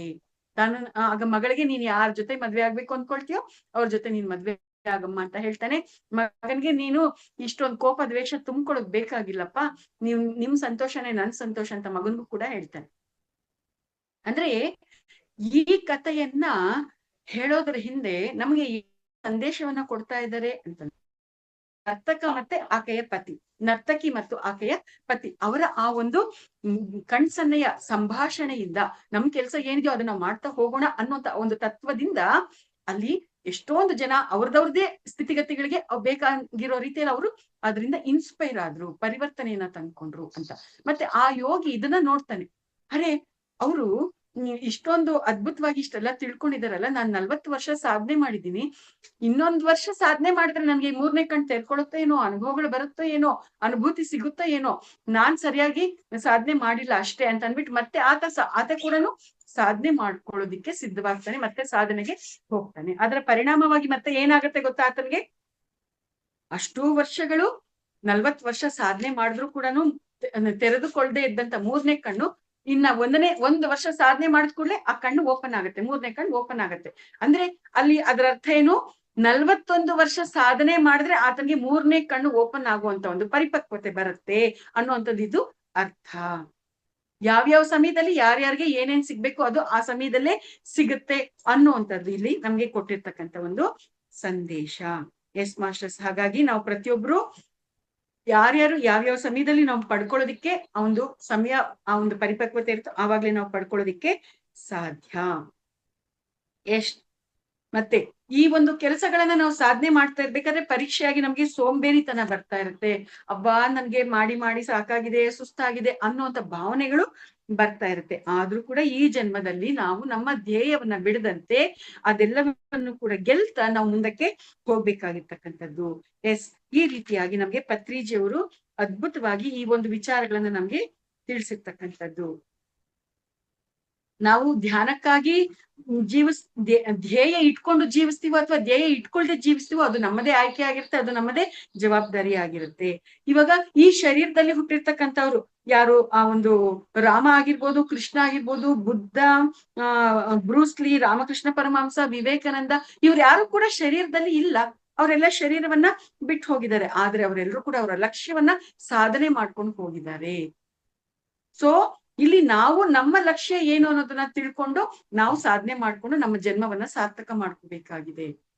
ಅಂದ್ರೆ ಅವ್ರ ಶರೀರವನ್ನ ಬಿಟ್ಟಿದ್ದಾರೆ ಅಂತಂದ್ರೆ 2 ಶರೀರ ಬಿಟ್ಟೇ ಬಿಡ್ಬೇಕು ಅಂತನ ಅರ್ಥ ಇಲ್ಲ ಮಾಸ್ಟರ್ಸ್. ಚಿರಂಜೀವತ್ವವನ್ನ ಸಾಧನೆ ಮಾಡಿ ಇರುವಂತವ್ರು ಕೂಡ ಇದ್ದಾರೆ, ಆಂಜನೇಯ ಸ್ವಾಮಿ ಇದ್ದಾರೆ, ಮಹಾವತಾರ್ ಬಾಬಾಜಿ ಅವರು ಇದ್ದಾರೆ, ಈ ತರ ಇನ್ನೂ ಅನೇಕ ಜನ ಇದ್ದಾರೆ. ನಮ್ಮ ಅದನ್ನು ಕೂಡ ಸಾಧನೆ ಮಾಡ್ಕೋಬಹುದು ಅನ್ನೋದು ಕೂಡ ಇಲ್ಲಿ ನಮ್ಗೆ ಅರ್ಥ ಆಗ್ಬೇಕಾಗಿರೋದು. ಎಸ್ ಮಾಸ್ಟರ್ಸ್, ಈ ರೀತಿಯಾಗಿ ಯೋಗಿ ವೇಮನ ಮತ್ತೊಂದು ಉದಾಹರಣೆಯನ್ನು ಕೂಡ ಇಲ್ಲಿ ನಮ್ಗೆ ತಿಳಿಸಿದ್ದಾರೆ. ಸಾಧನಮುನ ಪನುಲು ಸಮಕೂರು ಧರಲೋನ ಅಂತ. ಅಂದ್ರೆ ಏನು, ನಾವು ಸಾಧನೆಯನ್ನ ಮಾಡ್ತಾ ಇದ್ದಾಗ ಮಾತ್ರ ನಾವು ಕೆಲಸಗಳನ್ನ ಸಾಧನೆ ಮಾಡೋದಕ್ಕೆ ಸಾಧ್ಯ ಆಗುತ್ತೆ ಅಂತ. ಎಂತ ಪರಿಸ್ಥಿತಿ ಇದ್ರೂ ಕೂಡ ಅದನ್ನ ನಾವು ಸದ್ವಿನಿಯೋಗ ಮಾಡ್ಕೋಬಹುದು ಅಂತ. ಈಗ ಬಾಲಗಂಗಾಧರ್ ತಿಲಕ್ ಅವ್ರನ್ನ ಜೈಲಲ್ಲಿ ಹಾಕಿದ್ರು, ಅಂಡಮಾನ್ ಜೈಲಿನಲ್ಲಿ ಹಾಕಿದ್ರು, 5 ವರ್ಷ ಜೈಲಲ್ಲಿ ಇರೋಂಗಾಯ್ತು. 5 ವರ್ಷ ಜೈಲಲ್ಲಿ ಇರ್ಬೇಕಲ್ಲ ಅಂತ ಅವ್ರು ಅಳ್ತಾ ಕೂತ್ಕೊಳ್ಳಿಲ್ಲ. ಆ 5 ವರ್ಷಗಳಲ್ಲಿ ಅವರು ಭಗವದ್ಗೀತೆಯನ್ನ ಬರೆದ್ರು. ನಾನ್ ಆ ಪುಸ್ತಕ ಓದಿದ್ದೀನಿ, ಅದೆಷ್ಟೋ ಅದ್ಭುತವಾಗಿದೆ, ನೀವು ಆ ಪುಸ್ತಕ ಓದಿ ಅಂತ ಪತ್ರಿಜಿಯವರು ಬಾಲಗಂಗಾಧರ ತಿಲಕ್ ಅವರ ವಿಚಾರವನ್ನ ಹೇಳಿರ್ತಕ್ಕಂಥದ್ದು. ಕರೋನಾ ಸಮಯದಲ್ಲಿ ನಾವು ಧ್ಯಾನ ಪ್ರಚಾರ ನಿಲ್ಸ್ಬೇಕಾಗಿರ್ಲಿಲ್ಲ, ಹೊರಗಡೆ ಹೋಗದೆ ಇದ್ರು ಝೂಮ್ ಮುಖಾಂತರ, PMC ಮುಖಾಂತರ ನಾವು ಧ್ಯಾನವನ್ನ ಪ್ರಚಾರ ಮಾಡೋದಿಕ್ಕೆ ಅವಕಾಶ ಇದೆ, ನಾವು ಮಾಡೋಣ. ನಮ್ಗೆ ಕೆಲ್ಸ ಇದ್ದ ಕೆಲ್ಸ ಮಾಡೋಣ, ಕೆಲ್ಸ ಇಲ್ಲ ಅಂತಂದ್ರೆ ಧ್ಯಾನ ಮಾಡ್ಕೊಳ್ಳೋಣ, ಪುಸ್ತಕ ಓದ್ಕೊಳ್ಳೋಣ ಅನ್ನುವಂಥದ್ದನ್ನ ಇಲ್ಲಿ ನಮ್ಗೆ ಹೇಳಿರ್ತಕ್ಕಂಥದ್ದು. ನಾವು ಈ ಒಂದು ಸಾಧನೆ ಮಾರ್ಗದಲ್ಲಿದ್ದಾಗ ನಾವು 3 ಹಂತಗಳಲ್ಲಿ ಇರ್ತೀವಿ. ಮೊದಲನೇ ಹಂತ ಅರಿಹಂತ್, 2ನೇ ಹಂತ ಬೋಧಿಸತ್ವ, 3ನೇ ಹಂತ ಬುದ್ಧ. ಅರಿಹಂತ್ ಅಂದ್ರೆ ಏನು, ಅದು ಸಾಧಕನ ಪ್ರಾರಂಭದ ಸ್ಥಿತಿ. ಅರಿ ಅಂತಂದ್ರೆ ಶತ್ರು, ಹಂತ್ ಅಂತಂದ್ರೆ ಅಂತ್ಯಗೊಳಿಸುವುದು ಅಂತ. ಅರಿಹಂತ್ ಅಂತಂದ್ರೆ ಶತ್ರುಗಳನ್ನ ಅಂತ್ಯಗೊಳಿಸುವವನು ಅಂತ ಅವನು ಅರಿಹಂತ್ ಅಂತ. ಅಂದ್ರೆ ಏನು, ಪ್ರಾರಂಭದ ಹಂತಗಳಲ್ಲಿ ಇರ್ತಕ್ಕಂಥ ಸಾಧಕರೆಲ್ಲರೂ ಕೂಡ ತಮ್ಮ ಅರಿಷಡ್ ವರ್ಗಗಳು ಅನ್ನುವಂಥ ಶತ್ರುಗಳನ್ನ ಅಥವಾ ತಮೋಗುಣ, ರಜೋಗುಣ, ಸತ್ವಗುಣ ಅನ್ನುವಂಥ ಗುಣಗಳನ್ನ ಗೆಲ್ಲುವಂತ ಒಂದು ಕೆಲಸವನ್ನ ಅಲ್ಲಿ ಮಾಡ್ತಾ ಇರ್ತಾರೆ ಅಂತ. ಅದನ್ನೆಲ್ಲ ಸಾಧನೆ ಮಾಡಿದ್ದಾದ್ಮೇಲೆ ಅವ್ರ ಜ್ಞಾನವನ್ನ ಪಡ್ಕೊಳ್ತಾರೆ. ಅದನ್ನ ಪಡ್ಕೊಂಡಾದ್ಮೇಲೆ ಬೋಧಿಸತ್ವದ ಹಂತದಲ್ಲಿ ಇರ್ತಾರೆ. ಬೋಧಿಸತ್ವ ಆಗಿರೋನ್ ಯಾವ ರೀತಿಯಾಗಿರ್ತಾನೆ ಅಂತಂದ್ರೆ, ಅವನಿಗೆ ಜ್ಞಾನ ಇರುತ್ತೆ, ಆದ್ರೆ ಸುತ್ತಾಡ್ತಾ ಅವನು ಜ್ಞಾನವನ್ನ ಹಂಚೋದಿಲ್ಲ, ಇರೋ ಹತ್ರನೇ ಇರ್ತಾನೆ, ಇರೋ ಹತ್ರ ಯಾರು ಬರ್ತಾರೋ ಅವ್ರಿಗೆ ಜ್ಞಾನವನ್ನ ಕೊಡ್ತಾ ಇರ್ತಾನೆ. ಇದು ಬೋಧಿಸತ್ವನ ಹಂತ. ಆದರೆ ಅದರ ನಂತರ ಬರುವಂತದ್ದು ಬುದ್ಧನ ಒಂದು ಸ್ಥಿತಿ. ಬುದ್ಧನ ಸ್ಥಿತಿಯಲ್ಲಿ ಅಲ್ಲಿ ಏನಾಗತ್ತೆ, ಅಲ್ಲಿ ಜನನ ಮರಣ ಚಕ್ರದಿಂದ ಹೊರಕ್ಕೆ ಬಂದಿರ್ತಾನೆ. ಅಂತ ಒಂದು ಸ್ಥಿತಿಯಲ್ಲಿ ಇದ್ದುಕೊಂಡು ಅವನು ಒಂದೇ ಹತ್ರ ಕೂತಿರೋದಿಲ್ಲ, ಅವನು ಓಡಾಡ್ತಾ ಜಗತ್ತಿನಾದ್ಯಂತ ಓಡಾಡ್ತಾ ಪ್ರಪಂಚದಾದ್ಯಂತ ಓಡಾಡ್ತಾ ಜ್ಞಾನವನ್ನ ಹಂಚ್ತಾನೆ. ಆ ರೀತಿಯಾಗಿ ಜ್ಞಾನವನ್ನ ಹಂಚುವಂತಹ ಸ್ಥಿತಿಯಲ್ಲಿ ಇರ್ತಕ್ಕಂಥವ್ರು ಪಿರಮಿಡ್ ಮಾಸ್ಟರ್ಸ್ ಅನ್ನುವಂಥದ್ದನ್ನ ಇಲ್ಲಿ ನಮ್ಗೆ ಅರ್ಥ ಮಾಡಿಸಿರ್ತಕ್ಕಂಥದ್ದು ಮಾಸ್ಟರ್ಸ್. ಸೊ ಈ ರೀತಿಯಾಗಿ ನಾವು ಏನೇ ಕೆಲಸ ಮಾಡಿದ್ರು 100% ನಾವು ಸಾಧನೆ ಮಾಡಿದಾಗ, 100% ಅಭ್ಯಾಸ ಮಾಡ್ತಾ ಸಾಧನೆ ಮಾಡಿದಾಗ ನಾವ್ ಅದ್ರಲ್ಲಿ ಎಕ್ಸ್ಪರ್ಟ್ಸ್ ಆಗ್ತೀವಿ, ನಾವು ಅದರಲ್ಲಿ ಮುಕ್ತಿಯನ್ನ ಪಡಿತೀವಿ. ಗೊತ್ತಿಲ್ಲ ಅನ್ನುವಂತ ಸ್ಥಿತಿಯಿಂದ ನಾವು ಮುಕ್ತಿಯನ್ನ ಪಡಿತೀವಿ. ಪ್ರತಿಯೊಂದರ ಒಂದು ಯಶಸ್ಸಿನ ಹಿಂದೆ ಈ ಒಂದು ಸಾಧನೆ ಅನ್ನುವಂಥದ್ದೇ ಇದೆ ಅನ್ನುವಂಥದ್ದನ್ನ ನಮ್ಗೆ ಇಲ್ಲಿ ಪತ್ರಿಜಿಯವರು ಅರ್ಥ ಮಾಡಿಸಿರೋದು ಮಾಸ್ಟರ್ಸ್. ಈ ಒಂದು ಪರಿಕಲ್ಪನೆಯನ್ನ ನಿಮ್ ಜೊತೆ ಹಂಚ್ಕೊಳ್ಳೋದಿಕ್ಕೆ ನನ್ಗೆ ಈ ಒಂದು ಮಹಾವತಾರ್ ಫೌಂಡೇಶನ್ ನ ವೇದಿಕೆಯಲ್ಲಿ ಅವಕಾಶ ಆಗಿದೆ. ಈ ಅವಕಾಶವನ್ನ ಕೊಟ್ಟಂತ ಈ ಒಂದು ವೇದಿಕೆಗೆ ರಂಗನಾಥ್ ಅಣ್ಣನವರಿಗೆ ಮತ್ತು ಎಲ್ಲಾ ಮಾಸ್ಟರ್ಸ್ಗೆ ನಾನು ತುಂಬಾ ಹೃದಯದ ಧನ್ಯವಾದಗಳನ್ನ ಮತ್ತೆ ಕೃತಜ್ಞತೆಗಳನ್ನ ಅರ್ಪಿಸ್ತಾ ಇದ್ದೀನಿ masters. Thank you very much.